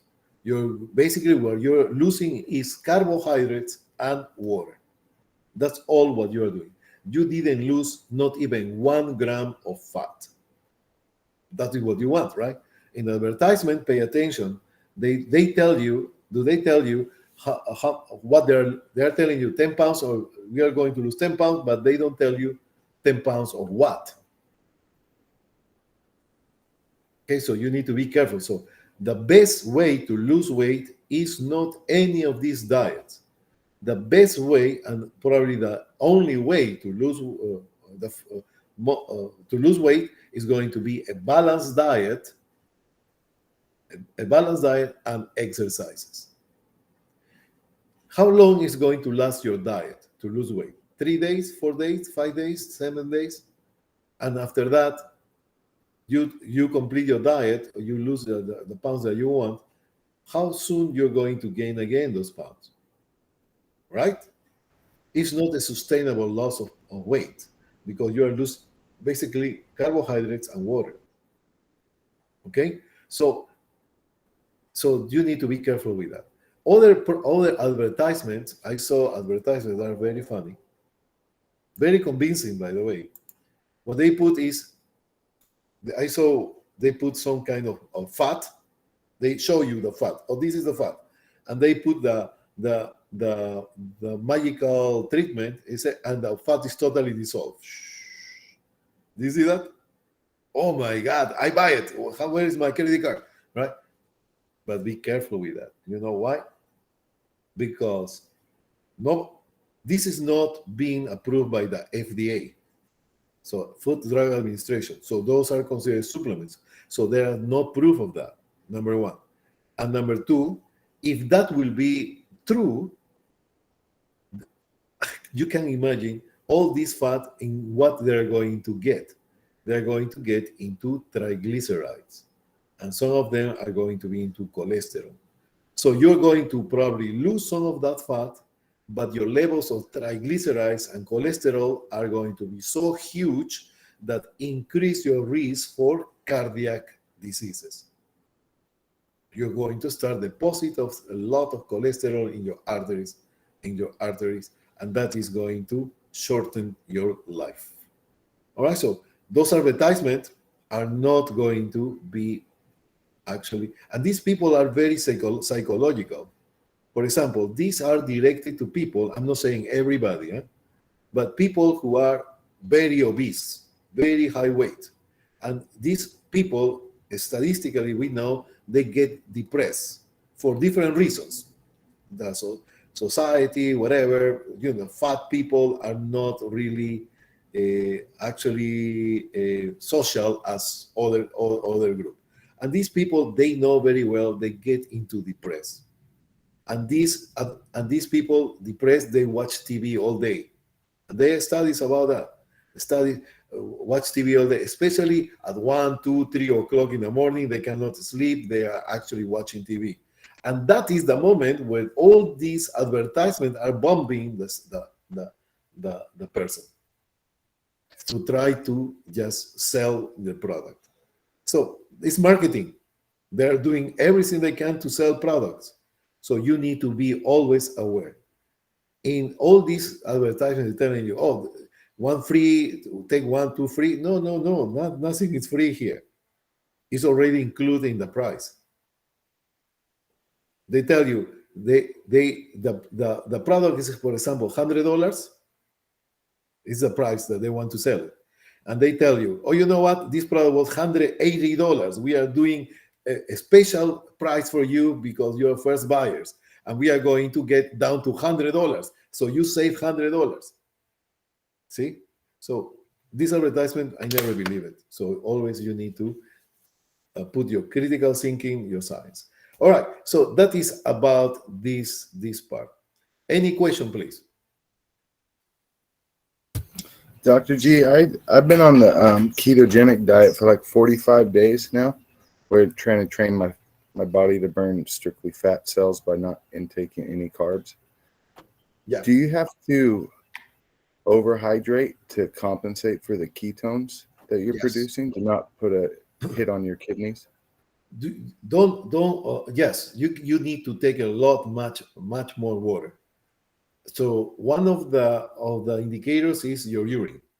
The urine, when you don't take you take a lot of proteins and you not take enough water, your urine is very concentrated. That's happening in most of them.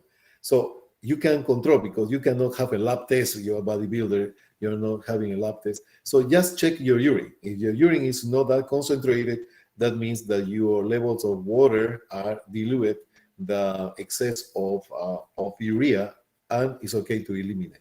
So that's it. So you need to have an extra water, by sure, because if you don't, they're going to basically the urea excretion is very difficult for the kidney, and you're going to have kidney problems. Well, not you, but in general, they have kidney problems. For example, you have cats, right? You know what is the main cause of death of cats, unfortunately? Crystallized urine? Is that actually kidney failure. Why? Because they eat only meat, proteins, deamination, a lot of urea. So that's why it's recommended. I have my cats, I have one dish of water and another fountain of water to attract them to drink water. Drinking water, they are going to eliminate your urea, and the kidney work less. It's already working harder, but it's going to be easier for the kidney to eliminate with urine, with drinking water. Got it? Everybody got it? Aaron, how many push-ups you do in 1 minute? I don't know. I haven't really tried that, but I guess a lot. And you, Mr. Daniel, can you share with us, or you didn't count? Oh, I haven't done push-ups in years. Yeah. My record is 300. Believe it or not. So you see me, 300. Right now, I do, without training anything, 50. But clean, huh? Clean, very well done. Not like doing dancing, no. Very clean. Right now, I don't know. Probably 25, but if I train, the body have memory, right? Muscle memory. So when you do exercises, I do like crazy exercises when I was in my 20s, teens and 20s, even 30s, like crazy. But now I notice that when I see myself, I say, oh, what happened? You're losing weight or you're losing mass? So I start to do exercises. In 1 week, I start to recover. In 1 week, doing very strictly. So that is the memory mass. Okay? All right.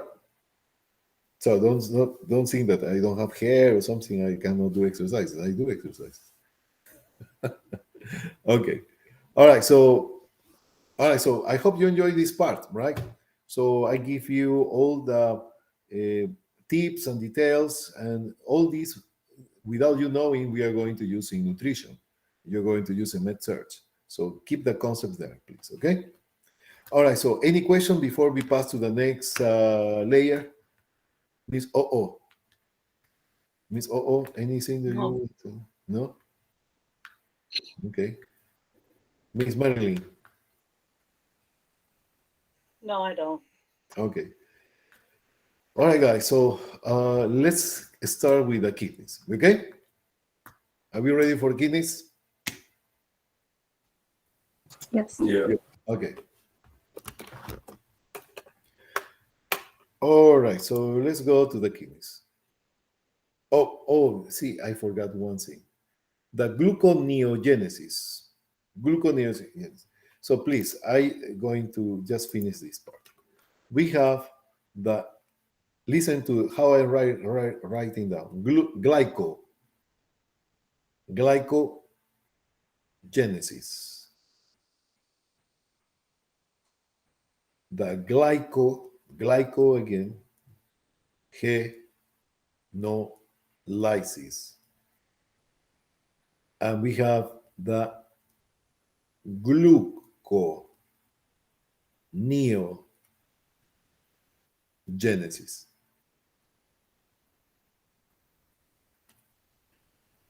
Glucogenesis is going to be from glucose to glycogen. The glucogenolysis is going to be from glycogen to glucose.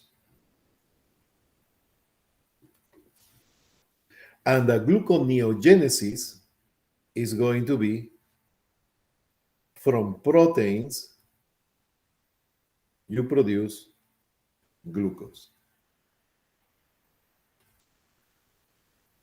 Glucose. New, genesis, origin is actually the gluconeogenesis. Knowing these three, you are ready to talk about diabetes mellitus when it's the time. Okay? So gluconeogenesis, just to let you know, is, just to elaborate a little bit more here, is basically stimulated by the stress hormone. Stress hormone. Who is the stress hormone? The cortisol. Who produces the cortisol? The adrenal gland. The ACTH, another time, we are going to talk more about that. Cortisol with L, cortisol. So these stress hormones are going to basically turn on the gluconeogenesis for glucose. When is this happening? Mostly during the day, when you wake up. Wake up in the morning. When you wake up in the morning. So I will tell you this. Tell me one thing. Do we need stress or no? Do we need stress? Yes, we need stress. Aaron, you need stress or no? I wish no, but yes. I guess. Yes. You know what, Chenny? When you sleep in the morning, you open your eyes. As soon as you open your eyes, you are already stressed. Yes. No, you see, yes, with facts, right? No, but that is normal. Everybody is going to be stressed in the morning. Everybody needs the cortisol. Write down that cortisol, please. Cortisol equals stress hormone. Cortisol equals stress hormone. And why is that? Because I need always give you a reason, right? I don't want just to memorize that without sense. Why do we need that? Why? Because during the night you was sleeping, you was not eating at all, or no? You didn't have nothing to eat during, hopefully, 5 hours, 6 hours, 7 hours, not eating anything. So your glucose levels is low at that time. So when you wake up, the stress hormone go up, and that is going to produce the release of glucose into the bloodstream through the gluconeogenesis. And why do we need that glucose so early? Because you need to wake up, you need to stand up, you need to go to the shower, you need to prepare your breakfast, you need to do a lot of stuff. That is the beginning. So everybody has the same situation. Everybody. And that is called what? The gluconeogenesis. Gluco. I didn't say glycogenesis. I said gluco. The glyco is when you turn glucose to glycogen, glycogen to glucose. This is the glyco. But here, from proteins to sugars, are going to be called the gluconeogenesis. Is that clear? Okay. And just to show you that the proof of this, there you are. Here we have glycogen to, let's make it this glucose, because it's basically another step. We don't care about the glucose 6-phosphatase deficiency. That is basically glucose, okay?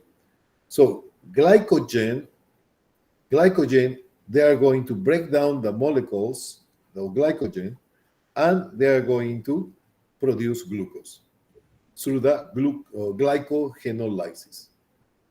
And we have the glucose are going to turn into glycogen through the glycogenesis. And here we have the gluconeogenesis, and the gluconeogenesis is coming from the pyruvic acid that turned into glucose, and this arrow is telling you that it's coming from proteins.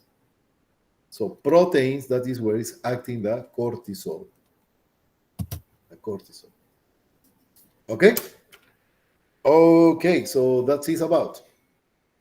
If you have any question, tell me now, please, please, please.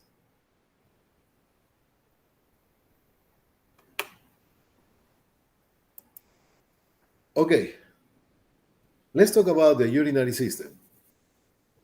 Talking about the urinary system, there is many functions of the urinary system, many functions. But let's talk about the anatomy first.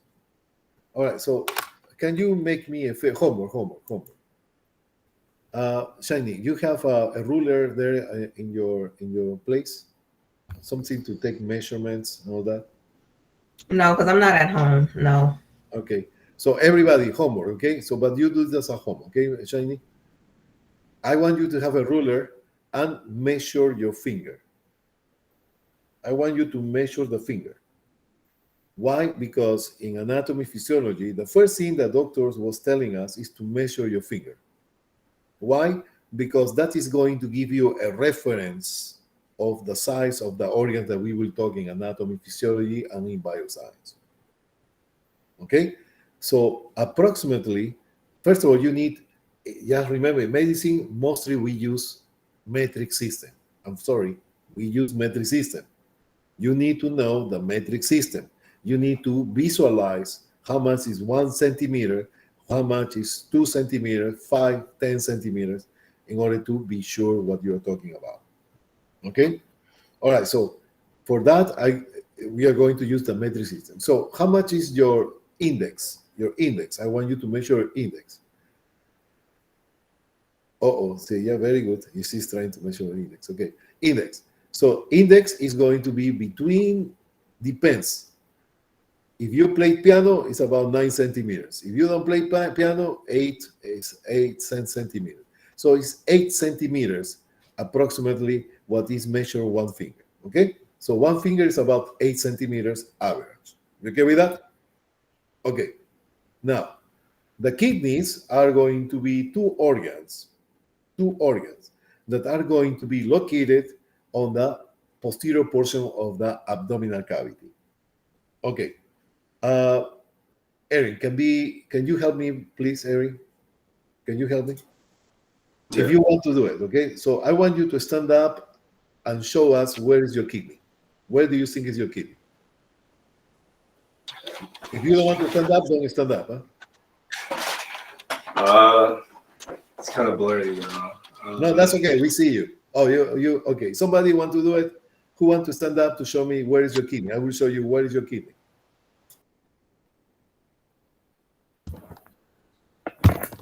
Okay, excellent. So, okay. All right, see? Actually, I want you to put your, that is actually what I want to tell you. So I want you to put your finger in your xiphoid appendix, in your sternum. Okay? Everybody put your fingers in the at the end of the sternum, on the center, like this. Okay? Now, from this, trace an horizontal line all the way back, until you touch your fingers. In the middle, what you have is the spine, correct? So move away from the spine a little bit, just on the side. That is the upper pole of your kidney. That is where are located your kidneys.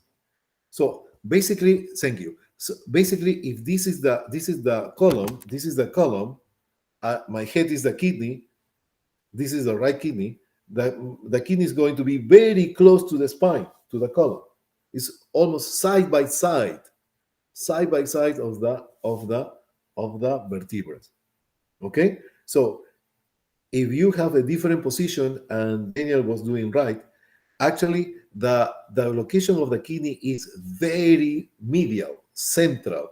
This is the spinal, that's the column, the kidney is here, and the other kidney is here, side by side of the spinal of the column. It's not on the side, it's not lateral. And when you're going to do patient assessment, you need to know where is the kidney, because I'm going to teach you what is a maneuver in order to detect if they have kidney stones. All right, so is that clear? We okay with that? I don't want you just to go over, for example, I know the other way to say is the kidney is going to be between T12 and L1, L2.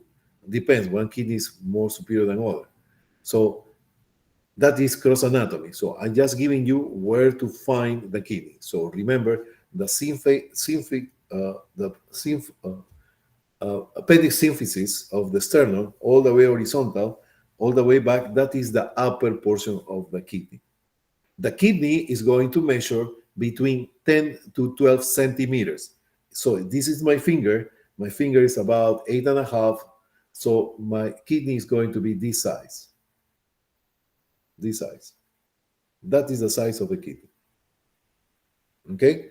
So that kidney are located on the posterior portion of abdomen. I don't want to say retroperitoneum because I need to explain what is retroperitoneum, and we don't want to go on that because it's not needed, but they are going to be posterior into the abdomen. Okay? All right, so let's go to the images. Here we have the two kidneys, and let me see if I have another picture here. Look at that.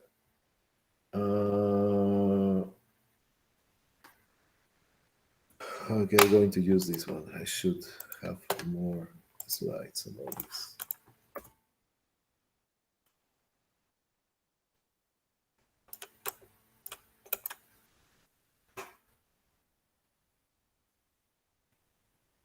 Okay, if you see the kidney here, one of the things that you need to pay attention is this. You already know your anatomical position. Anatomical position, this is the left kidney and this is the right. You okay with that? Yes. Okay. Now, if you see here, if you trace a line, horizontal line, the left kidney is higher than the right kidney. Do you notice that? The right kidney is a little bit lower than the left. Why? Because above the kidney are going to be the liver. The liver is the one who is pushing down the kidney a little bit. So that's why they're going to be uneven. It's not going to be exactly the same level. So the point that you was pointing in your back is this one. One finger below, that is where it starts the right kidney. Okay? So the point that I was telling, can you see the spine? This is the column. This is the column. Here, the column. Are going to be side by side, are not lateral, are very close to the column, to the middle point. We okay with that? All right. So let's go here. In the kidneys, we are going to talk about the classification or the division, anatomical division of the kidney, of the urinary system. Sorry. Okay, so let's go. New slide, please, here. Okay, so recap here: respiratory system, upper and lower respiratory tract. The digestive system, upper and lower gastrointestinal system, tract, sorry, and the accessory organs, right? So the urinary system, again, is going to be divided in upper and lower tract. The upper tract are going to, are going to be going to include the kidneys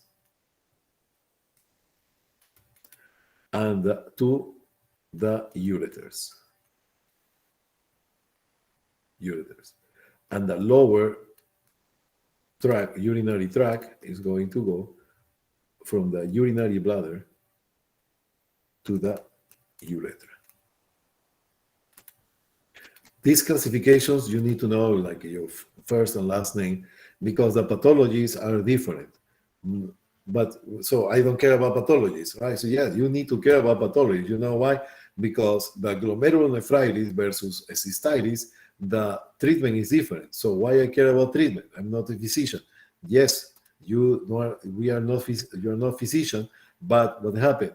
The interventions of the nurse are going to be different from glomerulonephritis, from cystitis.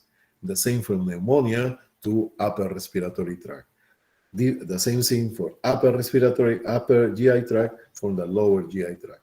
The nursing goals, planification, goals, intervention, and evaluation are going to be different. So that's why you need to know the difference between these. Okay. All right. So upper urinary tract, kidney, ureters, and the lower urinary tract are going to be urinary bladder towards the urethra. So this is the kidney. And the kidney here, we are going to divide it in two parts. One is the cortex. Always I have short. Cortex, and we have the medulla. I'm going to write it down. Medulla. So now, what is the cortex? Where is the medulla? All right, so I'm going to take my time to draw to you where is the cortex. The cortex is this. Remember the cortex of an orange? The cortex of the orange. Cortex of a fruit, right? The cortex, watermelon, so whatever fruit you like. That is the cortex. The cortex includes this, and that's what I'm taking my time. In between, here. Cortex. Cortex. Cortex. Cortex. Cortex. If you see here, that is the draw of the cortex. So take out this, that is the cortex of the kidney. Cortex is the outer layer of the kidney, as you can say, right? The outer cortex, the outer layer of the kidney. This cortex is where we have actually what we call the nephrons. Nephron. What is a nephron? So can I delete the cortex? I delete the cortex. I'm going to delete the cortex. And here we have the nephron. The nephron mostly is located in the cortex. What is a nephron? The nephron is, write down this, please, is the functional unit of the kidney. Functional unit of the kidney. Functional unit. So what is functional unit? Functional unit, you have functional unit of the liver, functional unit of the lungs, functional unit of the kidney. And this functional unit is going to be this, all these. These like tubes. These tubes are going to up to here. Up all these only. This is a nephron. Nephron basically is like a kidney because this nephron have all the functions that the whole kidney is going to show. So the kidney, what are the functions of the kidney? Many functions. So what is the smallest unit who has the same number of functions is the nephron. And the nephron is what we call the functional unit of the kidney. We okay with that? What is the functional unit of the kidney? The nephron. Functional unit of the kidney? The nephron. What is the nephron? The nephron is the functional unit of the kidney. So that is the cortex. The majority, I would say all nephrons, 85%, but I would say the majority, are going to be located in the cortex. Okay? All right. So now I'm going to draw the medulla. Where is the medulla? Medulla is this.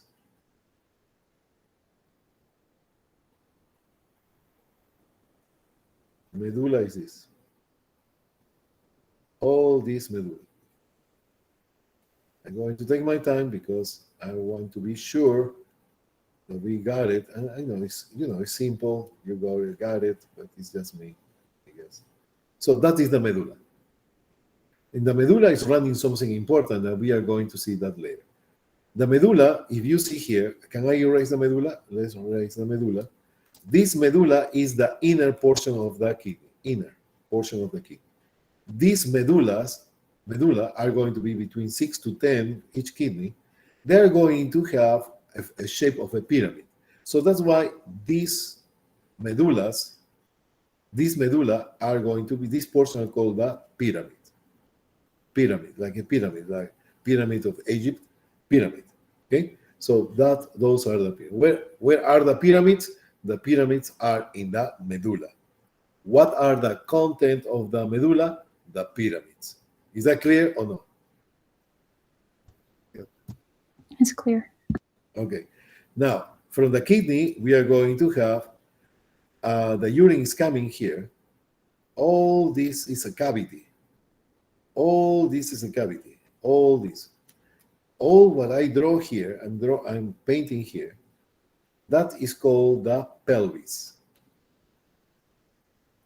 Pelvis. It's in relation of the medulla, but this is the tract, the tubing. So basically, when I tell you what is the division of the kidney, cortex and medulla, period. The medulla is going to continue with the pelvis. Pelvis. What is this pelvis? It's a cavity, space. And what is the function of this pelvis? To collect the urine produced by the kidney. Pelvis. So up to here is the pelvis of the kidney. Don't say pelvis, your pelvis. So it's kidney pelvis, okay? And then here are going to continue with another duct that is called the ureter. The ureter. So recap here, we have cortex, we have medulla, we have the pelvis, kidney pelvis, and the kidney pelvis is going to continue with the ureter. You okay with that? Yes. Excellent. So now, if we have here the cortex, the medulla, the renal pelvis, and the ureter is going to end into the urinary bladder. Oh, there you are. The urinary bladder. So this is the ureter, and the ureter ends in the urinary bladder. And then the urinary bladder are going to end into the urethra. Urethra. So from here and down, that is the lower urinary tract. And from here and up, that is going to be the upper urinary tract. Upper. You okay with that? Is that clear or not? We are clear? Yep. Clear. Yes. Excellent. All right, so let's keep moving. All right, so what is it here? Let's see what they say here. System produce, stores, and eliminate urine. That is what the syllabus said, but I'm going to teach you something that is easy to remember and much more. So you will forget about this. I don't like you to memorize, but I'm going to give you a mnemonic very soon. So what is doing? Cleans the blood and of toxins and metabolic waste. That's what we was talking in the previous hour. Regulate the levels of electrolytes, vitamins, minerals, and water in the body, and regulate the body pH. So there is many functions. So I want just you to remember the way I'm going to teach you in a few moments. Okay, so just to mention this for a moment. Right and left kidney. So you can survive with one kidney. Okay, the other kidney will compensate the functions of the other side that are failing or not exist. The kidney is going to measure between 10 to 12 centimeters, 4 to 5 width, and 3 to 4 thickness. So it's basically a little bit bigger. It's like 1.5 fingers of size of your kidney. It's not as small, huh? Look, it's bigger. Okay. Each kidney forms urine when filtering blood, so it's going to have a filtration of blood. How is that happening? That is physiology. We must talk about that today. Kidney, ureter, urinary bladder, ureter. That is the pathway. The urinary bladder. All right, so let's start with the urinary bladder. All right, so probably it's going to be, I need to cut this. Okay, homework. Homework. Homework. I want you to count how many times you pee during the day. How many times you pee in a day, Marilyn? Approximately. No, not you. In general, other people. How many times somebody go to the bathroom? How many times you sing? Probably like 10. Awesome. Very good. We are going to go 10 to 12 times to the bathroom every day. So you visit the bathroom 10 to 12 times. Yes. So you're going to pee 10 to 12 times. Why is important to know that? Because if you what happens if you pee 20, 25 times a day? Right? So that is abnormal. And that's mostly happening in patients with diabetes mellitus. In diabetes mellitus, you pee basically every half an hour. Or when you are decompensated. Or when you have UTI. When somebody has UTI, urinary tract infection, they pee more often than normal. Okay? And when you pee, I'm going to give you some words here. We have what we call polyuria.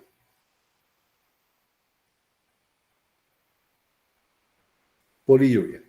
Polyuria means increase the volume and increase the number of times that you go to pee.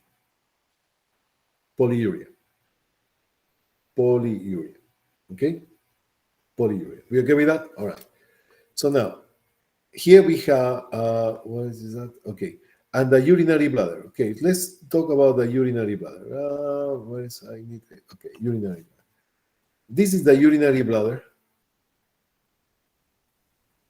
This is the urinary bladder. The urinary bladder is going to measure about 6 centimeters.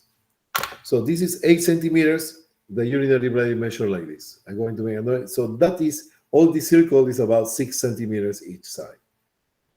That is the urinary bladder. That is the urinary bladder. It's small, right? So you was expecting bigger than that. It's small. These 6 centimeters are going to contain about 800 to 1,000 mLs maximum. Maximum. Now, the walls of the urinary bladder are going to draw it like this. The walls of the urinary bladder are going to be composed by a smooth muscle.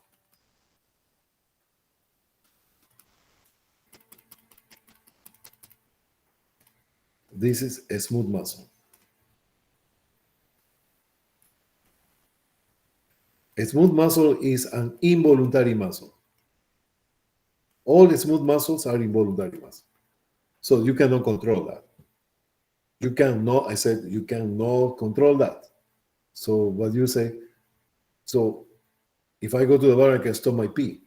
Yeah, you can do that, right? But we are going to talk about another mechanism in a few moments.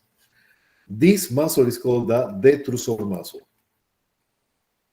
The detrusor muscle. Question for the exam. This smooth muscle that is involuntary is called the detrusor muscle. It's involuntary. Now, here I'm going to continue through the urethra. Let's make a urethra like that. This is the urethra. The urethra are coming the pee from the urinary bladder. And what happened here around the exit of the urethra, we are going to have an sphincter. Remember the sphincter that we was talking about? A sphincter. It's like a circle like this. And it's a muscle that is an striate muscle. So that is a voluntary muscle. So we already talked about the striate muscle, voluntary muscle, or called skeletal muscle. So we already talked about that. So you need to remember that. Okay? So we have 3 names. So this is the muscle that you can control. So you can control, and basically what you're doing is strangulate the urethra. And this sphincter is going to block the exit of urine. So you can control the urine in that way. But this muscle, the detrusor muscle, are going to contract involuntarily without you deciding to. So the maximum volume of this is 400, 700 to 1,000 mLs capacity. But when you reach 400 mLs, that is the half of the capacity, that is the moment that you feel the sensation to go to the bathroom. So how much is, let's imagine this. Look at this. 800, 1,000, basically 800, just remember 100, 800 is the volume of one bottle of wine. You like wine? So one wine is 750 mLs. So that is whole bottle, a little bit more, 1 cup of, plus 1 cup of water, that is going to be the capacity of the volume of urine in your urinary bladder. Okay? So when you have half of the bottle of wine, 400 mLs, that is when you start having the sensation to go to pee. So why is that? All right. So I want just to have, we are going to talk about the reflex, urinary reflex. What is that? You will get it. Everybody knows what is doing a rubber band, correct? A rubber band. You have a rubber band, and if you pull a rubber band, the rubber band, the more you pull, the more they pull you back, correct? So if you pull a little bit the rubber band, the force that is going to bring you back to the same place is going to be very weak. But if you stretch out the rubber band is going to pull you back stronger, yes or no? Right? Okay, so that is what happened with the urinary bladder. The urinary bladder is like a rubber band, and it's going to have a reflex that you cannot control. And when you distend the urinary bladder that contains 400 mLs, the urinary bladder automatically, what it's doing is to pull you back. And that is giving you the sensation of that you need to go to pee. You okay with that? Is the urinary reflex. You can write it down. Urinary reflex. Marilyn, you okay with that? Okay, the urinary reflex. Okay, I'm going to give you a parenthesis here because I want to tell you something else. That happened with the stools when you want to go to poo. When you want to poo, the rectum are going to have the same reflex, similar reflex. So when you have peristalsis that we talked in previous class, they're going to push the fecal material to the rectum, and the rectum starts to distend. There is a moment that the rectum, when it is distended, like a rubber band, is going to have a reflex that is doing this, to contract. And that is making you feeling that you need to go to the bathroom. You okay with that? Excellent. Miss we okay with that? Yes. Okay, Miss Okay. Okay, dear. Okay, so that is the urinary bladder. Any question about urinary bladder? So the urinary bladder, the maximum normal is going to be the upper border is going to be the pubic bone. The pubic bone. So you cannot touch the urinary bladder. If you touch your pubic bone, the upper border, you cannot feel the urinary bladder, because the urinary bladder is just below or maximum at the level, but not on the upper or above the pubic bone. Some people have retention. For example, they have urinary retention. I'm not going to talk about prostate yet, but when they actually have an obstruction here, the urinary bladder can distend, and that is going to pass the pubic bone. I saw patients who have distended urinary bladder so much and so badly, they can go up to the level of the navel.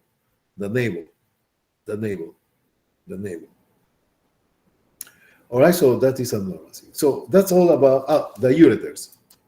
Talking about the ureters, this is all what I talk here is the lower urinary tract. The upper urinary tract is going to be the ureter. I'm going to put the ureters in different color just to see if I can. The ureters are coming this way from the pelvis of the kidney, and look at this.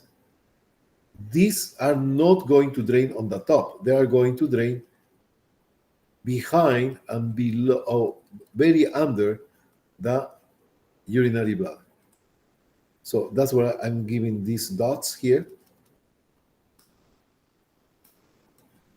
Because this is the urinary bladder. The ureters are not here like this. They are going to go all the way behind and below. That is how it's draining the ureters on the urinary bladder. All right, so we okay with that? All right, so any question about urinary bladder, please? Inflammation of the urinary bladder is called inflammation of the urinary bladder is called the cystitis. Inflammation of the urinary bladder is called cystitis. Cystitis. Cystitis. It's going to be called cystitis. Inflammation of the urethra are going to be called the urethritis. Urethritis. Okay. All right. So we are ready to go to our kidneys. Okay. Let's see what else they say. The urinary reflex, or called a stretch reflex. Question for the exam. The stretch reflex causes these muscles to begin contracting when you have about 400 mLs. Tell me, 1 ml is the same to say 1 cc? Yes or no? Yes. Yeah. Yes. When these muscles contract, the body feels the urge to empty the urinary bladder. The fuller the bladder gets, the stronger the contraction becomes, like a rubber band. You pull the rubber band more distended the urinary bladder, the rubber band pulls you back stronger. Same happens with the urinary bladder. And stronger the urge to empty the bladder. So we already talked about the division of the kidneys, and we are going to talk some other term. Bladder is emptied by a process called micturition. Micturition means that you're going to urinate. Micturition. Micturition means to urinate. Okay? By draining the urine through the urethra. The emptying of the bladder is controlled by the urethral sphincters. Urethral sphincter. This is not a smooth muscle. Need to be correct. I don't know why is that. Here, like this, is a striate muscle. Is the sphincter what? Yes, because we have other sphincters. The sphincters are ureteral, not sphincter, but it's not talking about here. So it's a striate muscle. So this, where is that? Here. This is the sphincter. We have two sphincters, just to mention. I'm not going to ask internal and external, just a sphincter in general. Urethral sphincter, which is not consciously controlled, that is part of the detrusor muscle, and the other one that is controlled consciously. That is the sphincter I'm talking about. Okay, so I'm not going to go into details which one is involuntary, voluntary. So I want just to remember the whole urinary bladder is involuntary muscle, and at the exit they have some muscle that is a striate muscle that is voluntary, that is the sphincter, the urinary bladder sphincter. We okay with that? We all right? Yeah. Okay. Thank you. So kidney filter the blood, cleansing urine, and byproduct of cleansing the blood. Okay, so I'm going to talk about that. You're going to get very clear idea. Renal cortex, the outer part of the kidney, renal medulla or pyramids. So either way, medulla, what is the medulla? Where you have the pyramids. Where are the pyramids? In the medulla. So they can interchange the terms. That's fine. So medulla, pyramids. Renal pelvis is when the urine is drained from the kidney into the ureter. All right, so how many more we have? Okay, so I have. Okay, so it's simple. All right, so let's talk about the nephron. And that is what is going to spend mostly of my time. Of our time, not my time. Okay? So, not only mine. So here we have the nephron. So this is a piece of, this is the cortex. This is the cortex. This is the medulla or pyramid. This is the medulla or pyramid. So we have this functional unit that is the nephron. And for that, I need to draw something here.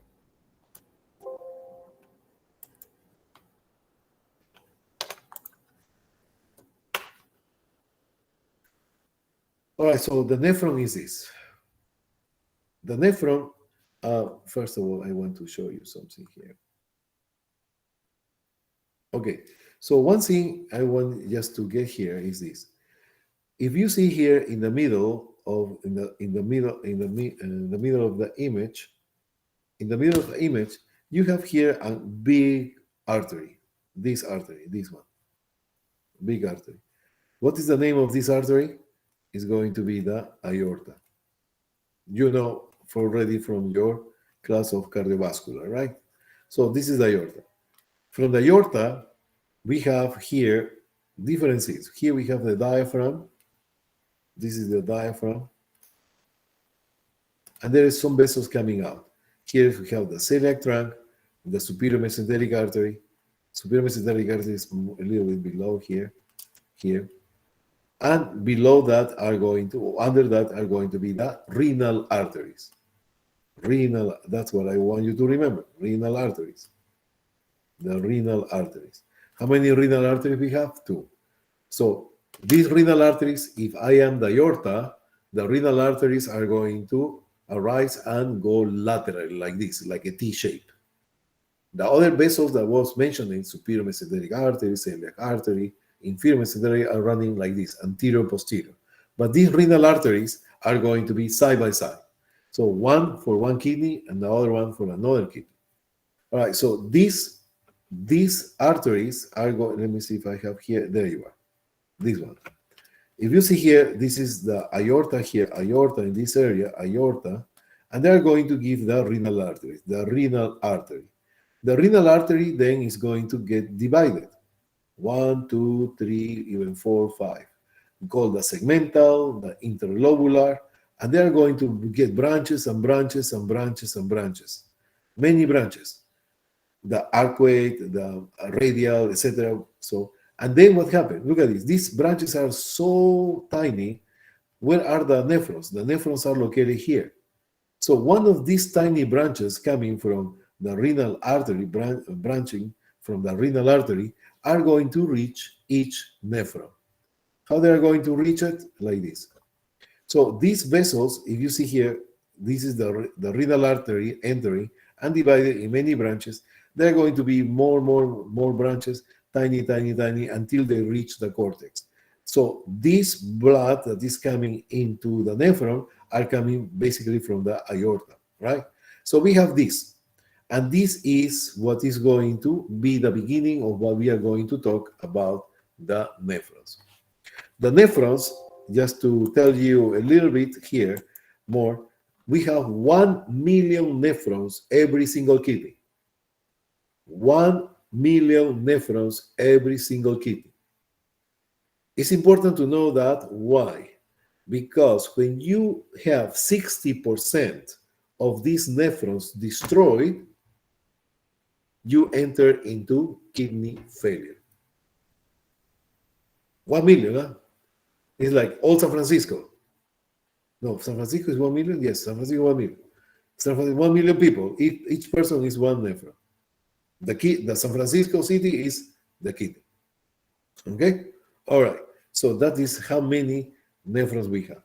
All right. So saying that, I'm going to start drawing what I want to go into this one. All right. So let's get started.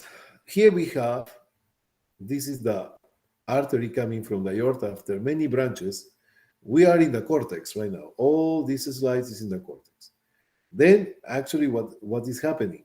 They are going to go, and this is what we call an arteriole. You already talked about arterioles, arteries, and capillaries, yes or no? Please, in your class of cardiovascular. Yes. Yeah, Yes. excellent, very good. Then we have arteriole that is already very small. They are going to do like this. They are going to go produce like a tango, like a spaghetti, like this. They're going to go like this. Spaghetti, spaghetti, spaghetti. They're going to get like a very tiny, those are capillaries. Very tiny capillaries. It's only space for one red blood cell at a time, one after another, right? So here we have the capillary, and then what happened? They're coming out again. So after this tango, not tango, but they're going to just like a spaghetti, they're going to come out again. So they are going to create a tuft of vessels. And this is, again, an arteriole. This arteriole, that where is coming the blood, and then the blood is coming this way and then going out, right? So they are going to go to the veins. The veins are going to return and go to the IVC later on. So this arteriole, the first arteriole is going to be called the afferent arteriole. Afferent. And the other arteriole that is going away is the efferent arteriole. Efferent arteriole. All right, so how to remember this? You need to get familiar with afferent and efferent. So what is first, afferent or efferent? The letter A is first, then the letter E. So afferent, and then the efferent, okay? All right, so this tuft that I didn't mention, what is the name of this? This tuft of vessels or capillaries are going to be called the glomerulus. The glomerulus. Glomeruli is plural. Everything ends in I is plural. Glomerulus in Latin means singular. You okay with that? Okay. So now we have here the arteriole, capillaries, and arterioles. This is one of the few places in the body, we have in the liver too, that you already know based on your anatomy and your cardiovascular, you know the arteries are going to continue to arterioles, arterioles to capillaries, and from capillaries to venules, and then to veins, right? But in this case, it's different. Go from arteries to arterioles to capillaries, and instead to go to venules, are going to continue again as an arteriole again. Okay? You follow me or no? We okay or no? Yep. Okay. Excellent. Now let's go to the. I'm going to use red again.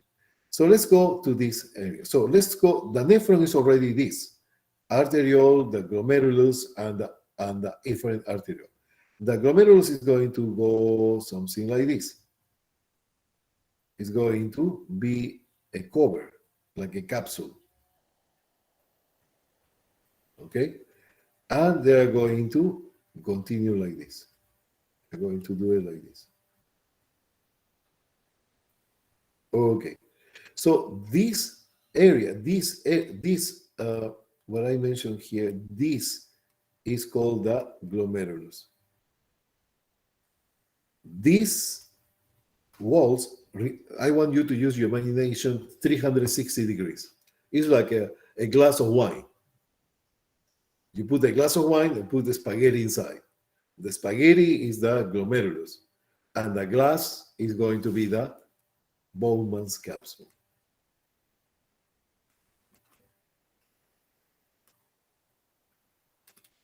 The Bowman's capsule. You okay with that? Bowman's capsule. Okay. These Bowman's capsule are going to continue with this structure that is called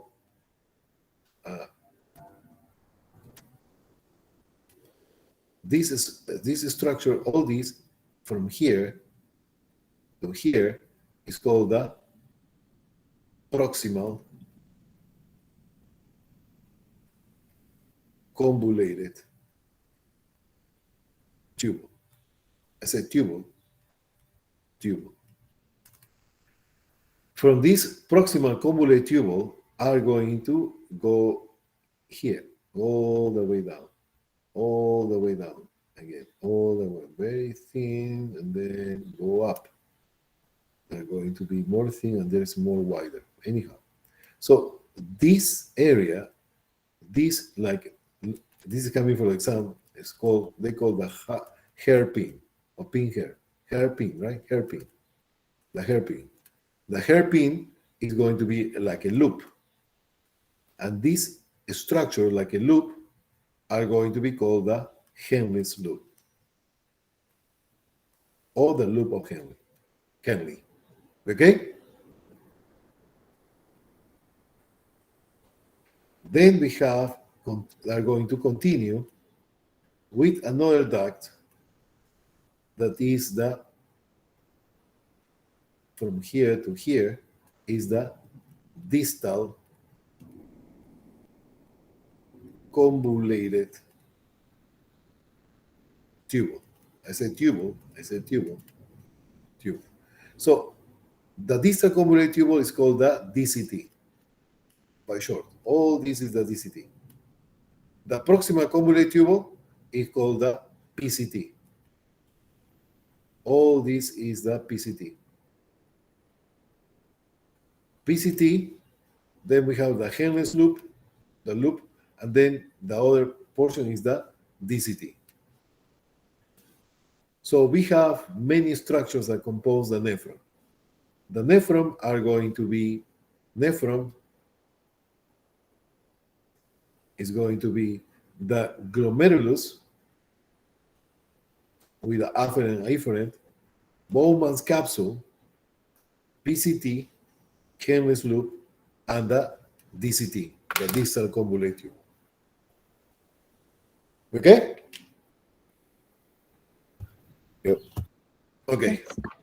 Yes, just to give you a little bit of physiology because it's needed in order to understand this. So what happened? Here is coming the blood. And the blood are going to contain amino acids, proteins too.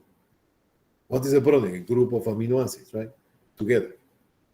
Glucose, water, electrolytes, sodium, potassium, chloride, magnesium, calcium. So all the stuff.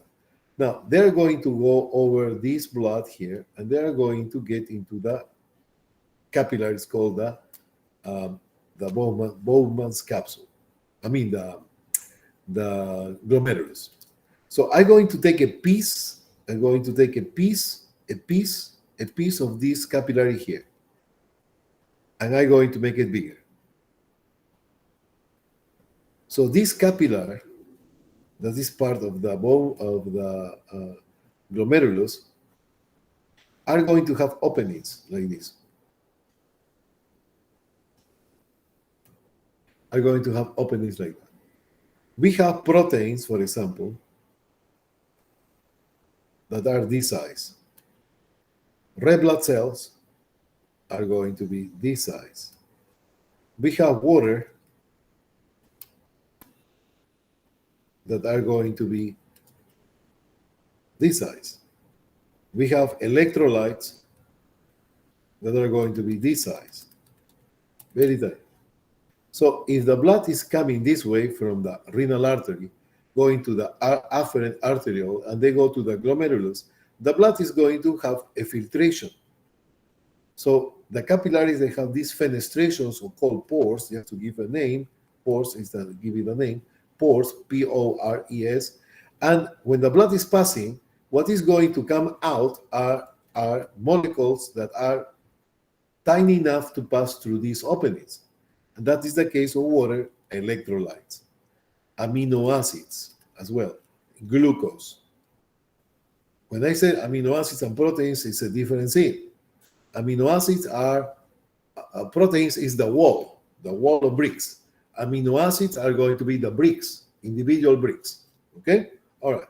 So when the blood is trying to pass this side, so only they're going to pass the smallest molecules like water, electrolytes, amino acids, and glucose. So the proteins, because are this size, too big, they cannot pass. And they are going to continue and go to the bloodstream. So they go this way, all the way here, go all the way.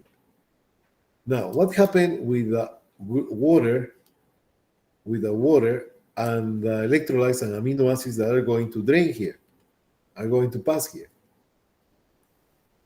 I'm not going to give you numbers because it's part of physiology, more detail. What happened is what is coming out is the filtration. Who is doing the filtration? The glomerulus. From this filtration in the proximal convolute tubule, 80% of water and electrolytes are going to be reabsorbed, reabsorbed, reabsorbed, reabsorbed. So listen to this. What is the difference between absorption and reabsorption? The water, for example, the water is going to be reabsorbed here. Why? Because the first time you absorb the water is when you drink the water. You drink the water, go to the stomach, go to the duodenum start to absorb the water. The water into the bloodstream, they go to the kidney, to the renal arteries, are going to be filtrated, and they are going to go to the proximal convolute tubule. From this proximal convolute tubule, the water are going to be absorbed for the second time. And that's why it's called the reabsorption. Is that okay? We okay with that? Yep. Yes. Okay. So, and the remnants of the fluid are going to continue to the Henle's loop. And they are going to produce reabsorption. Here we have basically Henle's loop with the concentration are going to take about 10% or 15% of the reabsorption. This is 85 PCT. 15% is going to be the Henle's loop, and 10% is going to be the distal convolute tube. So the majority of reabsorption are going to happen in the proximal convolute tube. And then they are going to produce the urine. The urine. Listen to this. The urine, there is no proteins, because now you understand why. There is no red blood cells. So there is no blood, there is no proteins in your urine. You okay with that? Yes. Okay. So now, question: from where to where is the nephron? Nephron is the functional unit. Recap.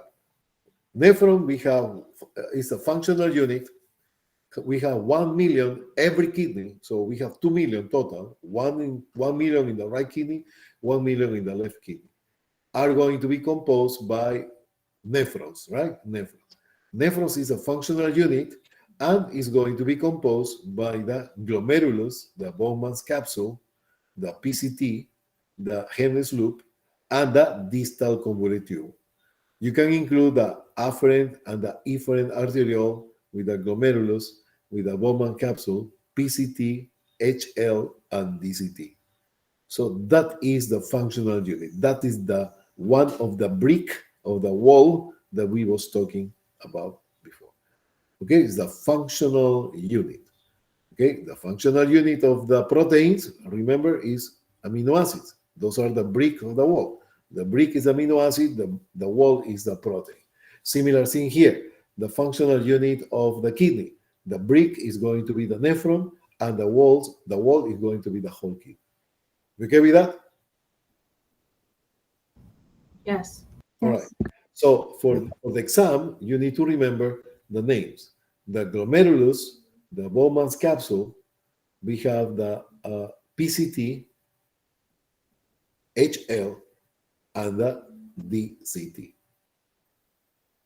Okay? Question for the exam.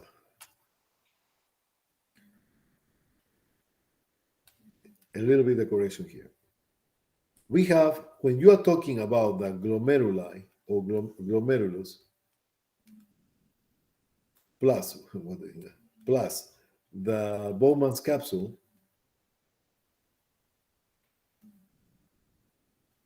all this together is called the renal corpuscle. Okay?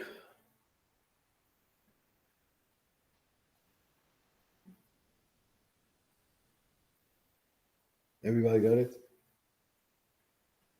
Yep. Yeah. All right, excellent. Now, the last part. So please, the nephron ends in the distal convolute tubule. The nephron ends in the distal convolute tubule. The nephron ends in the distal convolute tubule. Where is going to end the nephron? In the distal convolute tubule. What is the distal convolute tubule? Is the last portion of the nephron. Okay? Why I mentioned that? Because there is a continuation here.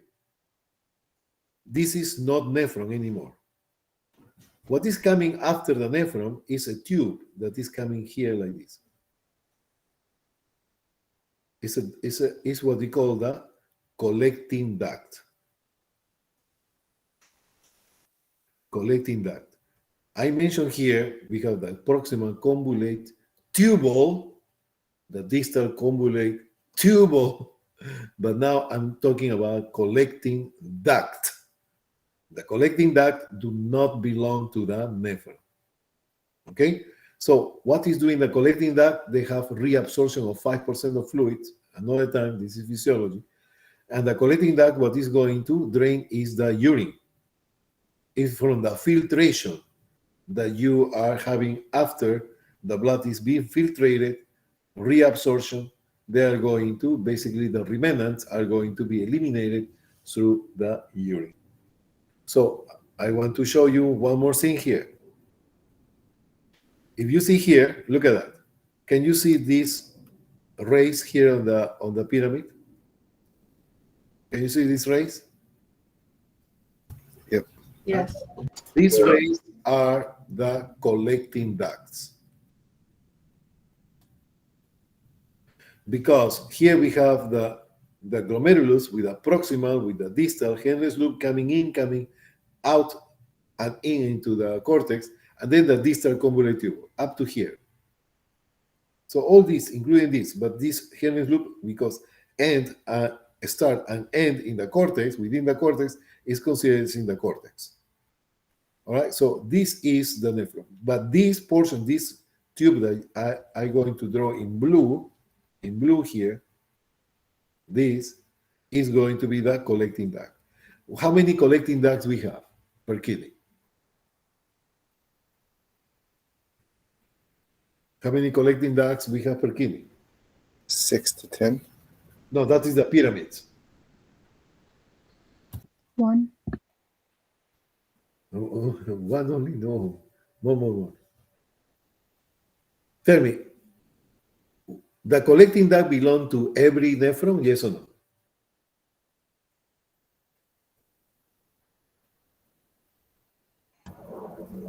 Yes, right? Yes. So each nephron, at the end, they have a collecting duct. Each nephron, passing the nephron, what is after that is one collecting duct. How many nephrons we have? 1 million nephrons. So how many collecting ducts we have? 1 million. And that are actually, this is what is trying to represent the rays on the pyramids. This rays is one of the collecting ducts. See? We got it? So where are the collecting ducts? In the pyramids. Where? In the medulla. Where are the collecting ducts? In the pyramids. Where? In the medulla. Where are the collecting ducts? In the medulla. Where? In the pyramids. Same. Is that clear or no, please? It's clear. Yep. Yeah. Okay.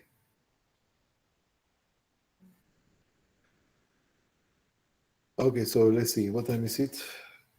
Yeah. All right, so let's read. I didn't remark that because we already know that we are going to review for the third time, I guess. Are the smallest functional unit of the kidney.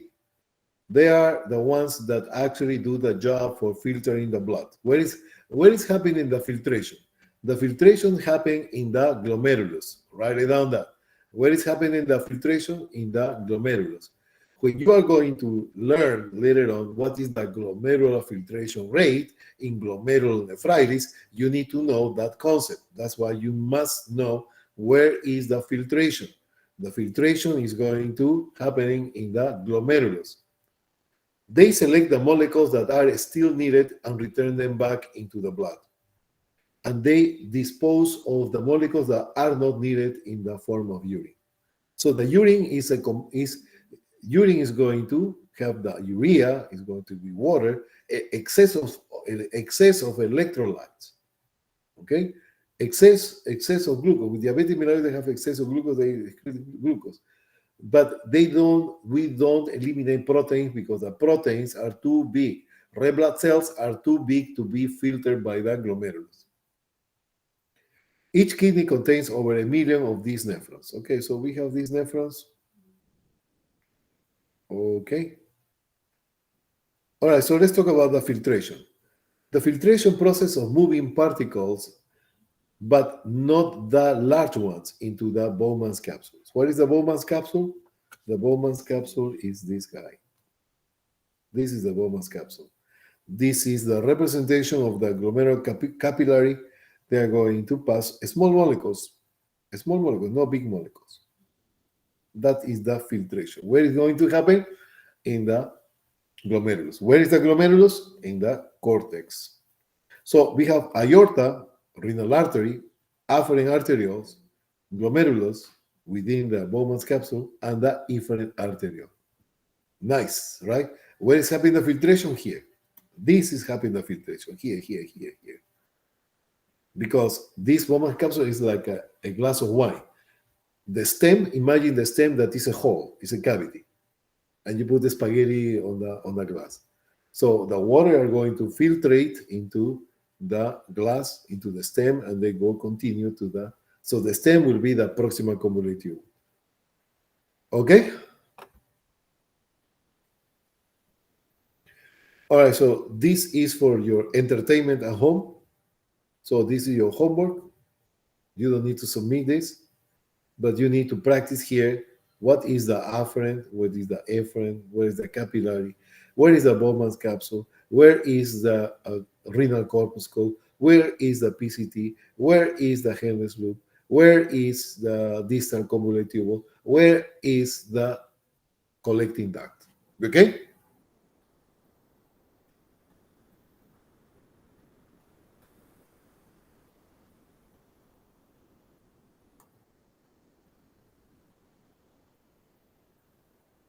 Okay, let's talk about the reabsorption.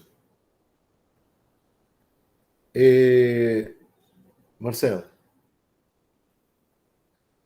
Yes.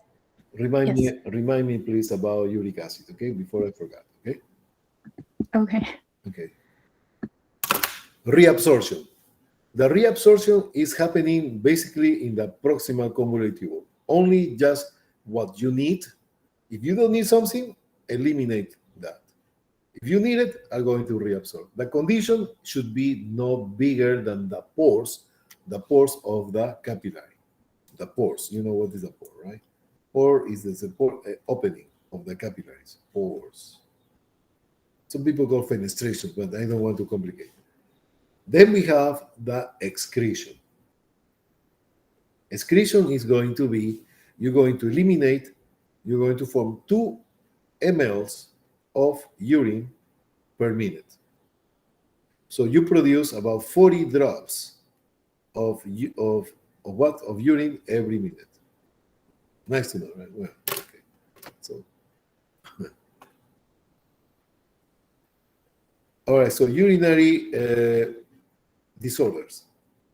I don't like to talk about at this level, but it's part of the curriculum. And pathology is one of my forte, I'll tell you. But I don't want to talk too much about that because it's very tempting.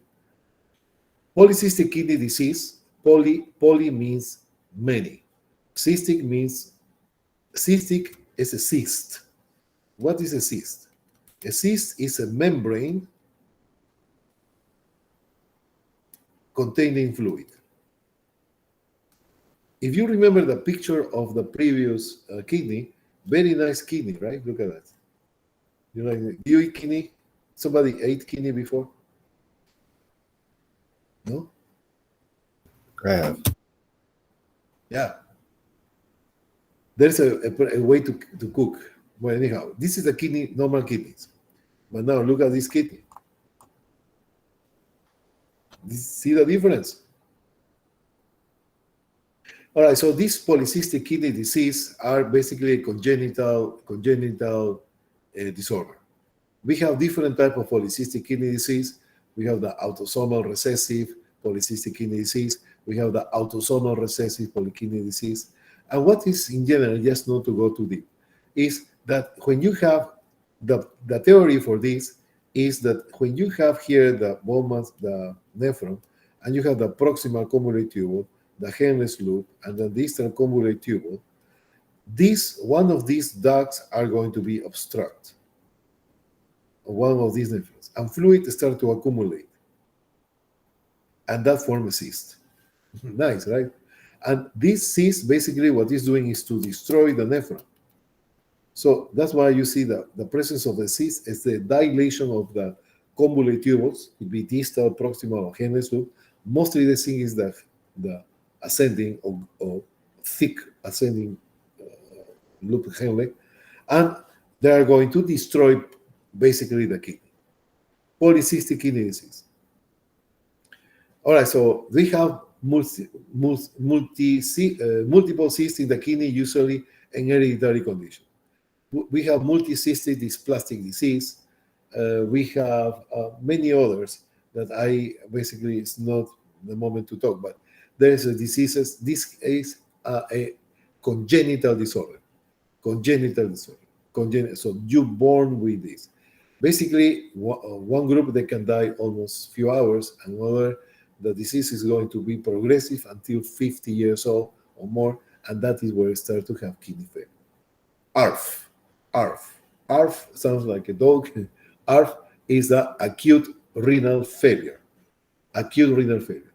Acute renal failure, it could be for many reasons. Trauma, damage, they can produce infections. When you are dehydrated, there is no blood to filter.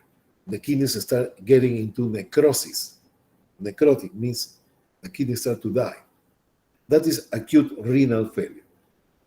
Chronic renal failure are going to be when you have a big percentage of the kidney damage, and that is when you are going. Acute renal failure is basically can be temporary or permanent, but the chronic is you are fighting in that 80-85%. So some are working, some of them are not working. That is chronic renal failure. All right, and the last part I want to go with you. I have 9 minutes exactly. Dr. G, what takes place during rhabdomyolysis as far as the kidneys? Go ahead. Tell me. Rhabdomyolysis, what exactly is going on in the kidneys as far as the physiology? Okay.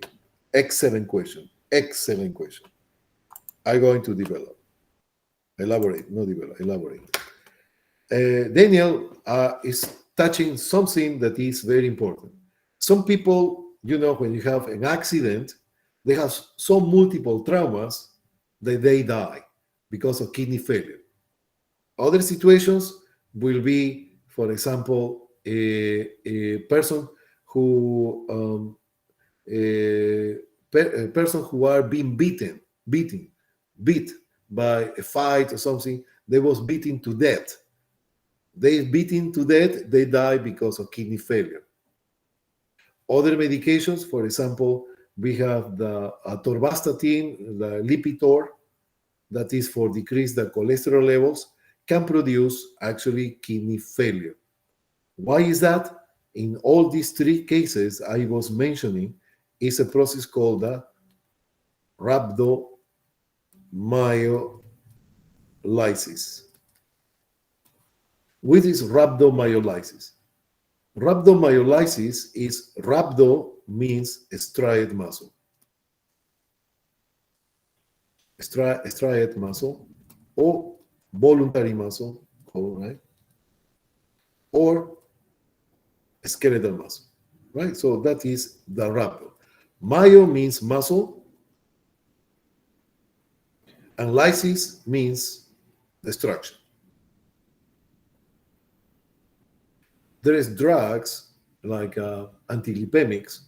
There is drugs like gentamicin, aminoglucosides. There is accidents, multiple crashing bones, and that produce a lot of problems. What the problem it is?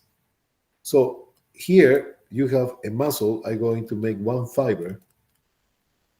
And here we have the striations.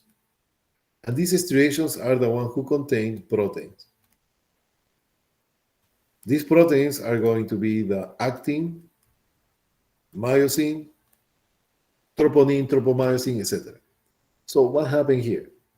When you have a car accident, when you are beaten to death, or you have medication that produce destruction of the striated muscle, voluntary muscle, these cells are going to be destroyed. And when they destroy, the proteins are coming out. To where? To the blood. There is so much massive amount of proteins floating in the blood becomes more thicker, viscous. It's like a mud, totally muddy, right? Mud. And when they go to the kidney, the afferent and the efferent, the glomerulus, are going to be stuck, are going to be jammed, because the blood is so thick because of the proteins are going to basically block the filtration. There is no filtration. If there is no filtration, the kidney get into kidney failure, acute renal failure. Are going to go into acute tubular acidosis, tubular ischemia, and then tubular necrosis. Okay, we have acute tubular acidosis, then acute tubular acute tubular necrosis and tubular acidosis, and that is going to lead into kidney failure. And the nephron is dead, totally dead. And that is how people die. So if you have kidney failure, you die in 12 hours if you don't treat it. That answer your question, Mr. Daniel? Absolutely. Thank you. Thank you. Okay, now the last part that I want you to remember is this. What are the functions of the kidney that we was mentioning? And that is to complete the first slide that I will say, oh yeah, we are coming later. Yeah, I'm going to give you the whole thing now. What is the first function of the kidney that we was mentioning? Everybody, please. At the level of the glomeruli, what is the function? Filtration. Filtration.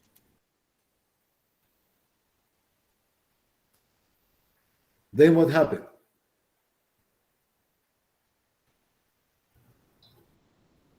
Reabsorption. Reabsorption. Then what happened? Excretion. Excretion. And there is 3 more functions that you're going to learn later. That is actually the secretion. We don't have time to explain because this is physiology, but there is a difference between excretion and secretion, and hormones. Hormones are going to be related to the renin, to the erythropoietin, and the activation of the vitamin D. Activation. So how I remember that? Fresh. Fresh, and H hormones are going to be red. Fresh red meat. Red. Red is renin that is participating on the control of blood pressure. Erythropoietin that are going to stimulate the production of red blood cells, and the vitamin D activation. The kidney do not produce vitamin D. It's going to activate the vitamin D. That is different. All right, so for the exam, I want just you to remember these 3. Fresh. F-R-E. We okay with that? Yes. The hormones, erythropoietin, renin, I'm not going to ask that, but you know what? That is what is coming. for anatomy physiology. Very nice. That is going to make us understand hypertension, heart failure, all this stuff. You're in the way. All right, so tell me, Miss what is your opinion about the class, please? What should be better or what should be touched in different way? Tell me your opinion, please. Yeah, for me, it's no comment. It's good. No comments? Okay. Oh, are you okay? Are you have a cold or what's my impression? No? Okay. No, Okay. I'm okay. Okay. Miss Marilyn, please, your opinion. Class was really well today. I had Today, no. so the rest, no? The other ones, no?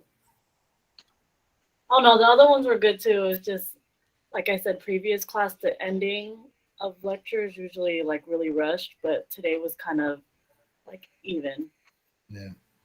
Okay. So thank you. Sure. Marcel, please. Oh, Marcel, your uric acid. Uric acid.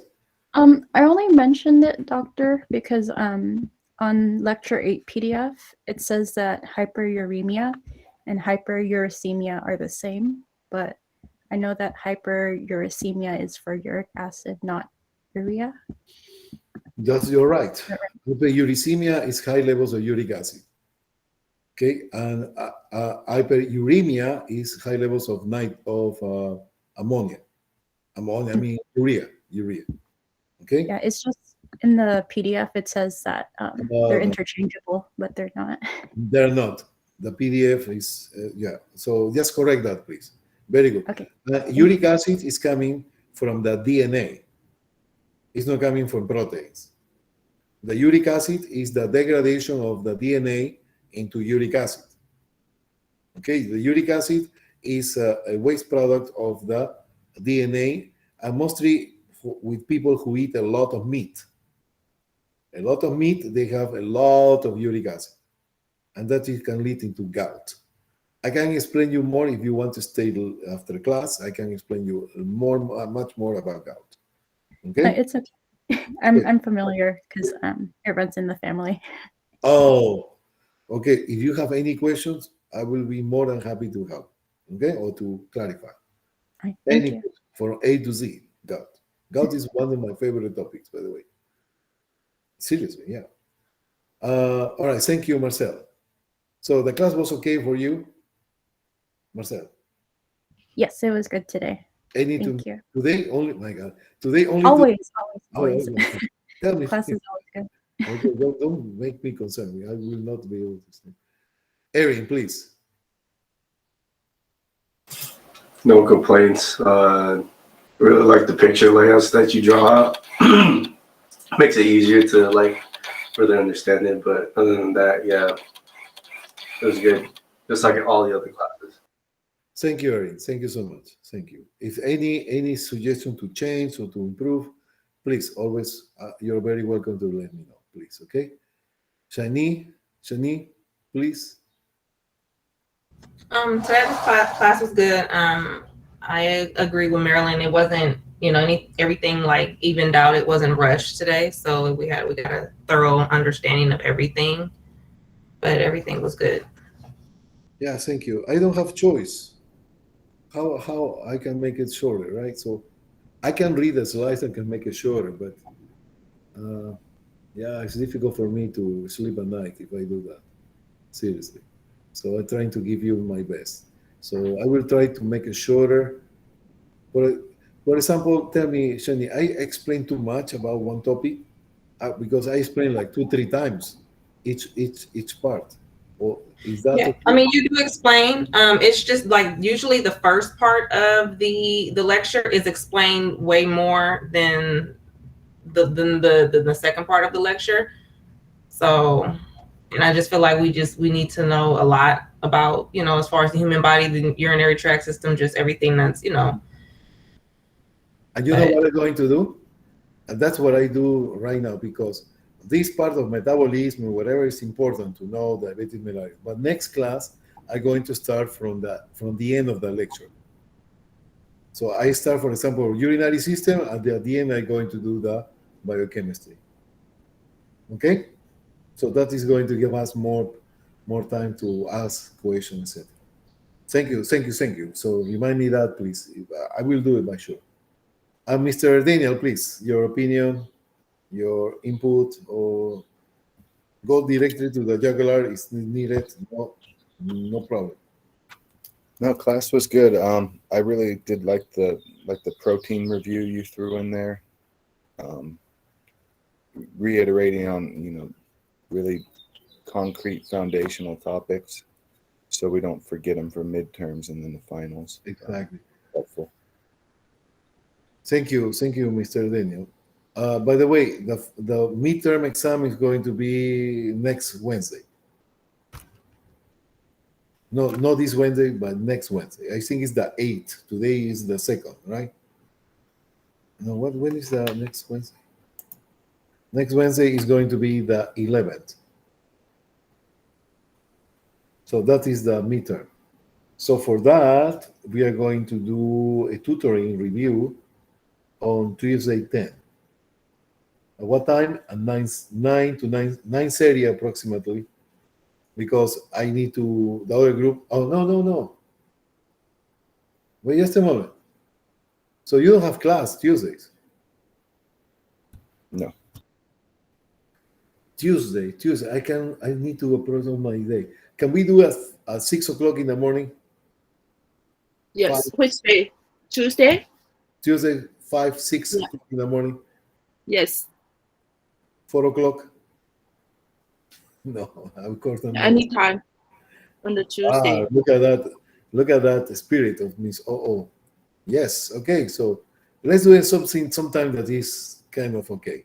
So because I want to sleep to a night early lately, because I was sleeping 4 hours only, 3 hours. So let's do it on Tuesday. What about in the morning? Let's make it like a class at 10 o'clock. And it's going to last between 10 to 11. What about that? Yes. Works for me. Yeah, that's fine. Next week, right? Tuesday the 10th.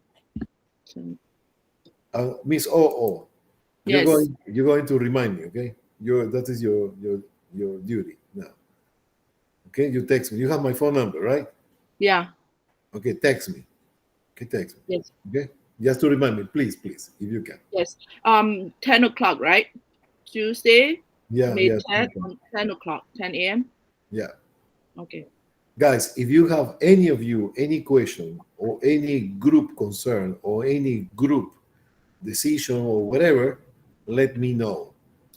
Okay, I'm here you can reach me at any time. Text me, don't call me after 12 at night. In the Okay. past, I was opening my phone until all day, 24/7. But now I want to sleep, I guess. Okay. All right, guys. Muchas gracias. I hope you enjoy as much I enjoy this class with you. And I will see you next time. When is that? Wednesday. Wednesday. All right. So please read ahead. Marcel, you was reading ahead of time the lecture, right? I usually try to before. And tell me, Marcel, what is the benefit? What is the difference without reading the lecture before the lecture? What do you think? I want your feedback, your opinion. It helps because you're already you know what the discussion will be during class, and then you just go more in detail into it to explain what each concept is. So it's helpful just to at least have an idea what we're discussing beforehand. So that means that you're a person who is doing what you are doing. That person can retain more material. It's true or no? I think so. Yes, it's true. So please read before the lecture, the lecture. If you read the lecture before the lecture, that is going to be a huge difference. You don't need to worry, I will say, for grades anymore. You don't need to worry about grades. If you do that, I can guarantee 95% that you will need to study, of course, more, right? You need to keep studying, but that activity to study or read before the lecture, that is helping a lot. Okay? All right, so that's my suggestion. Thank you so much for everyone to be here. Anytime, ready for help. Anytime you need something. Gracias. Have a good night. Dr. G. Thank you. Thank you. Thank you. Thank you. Thank you.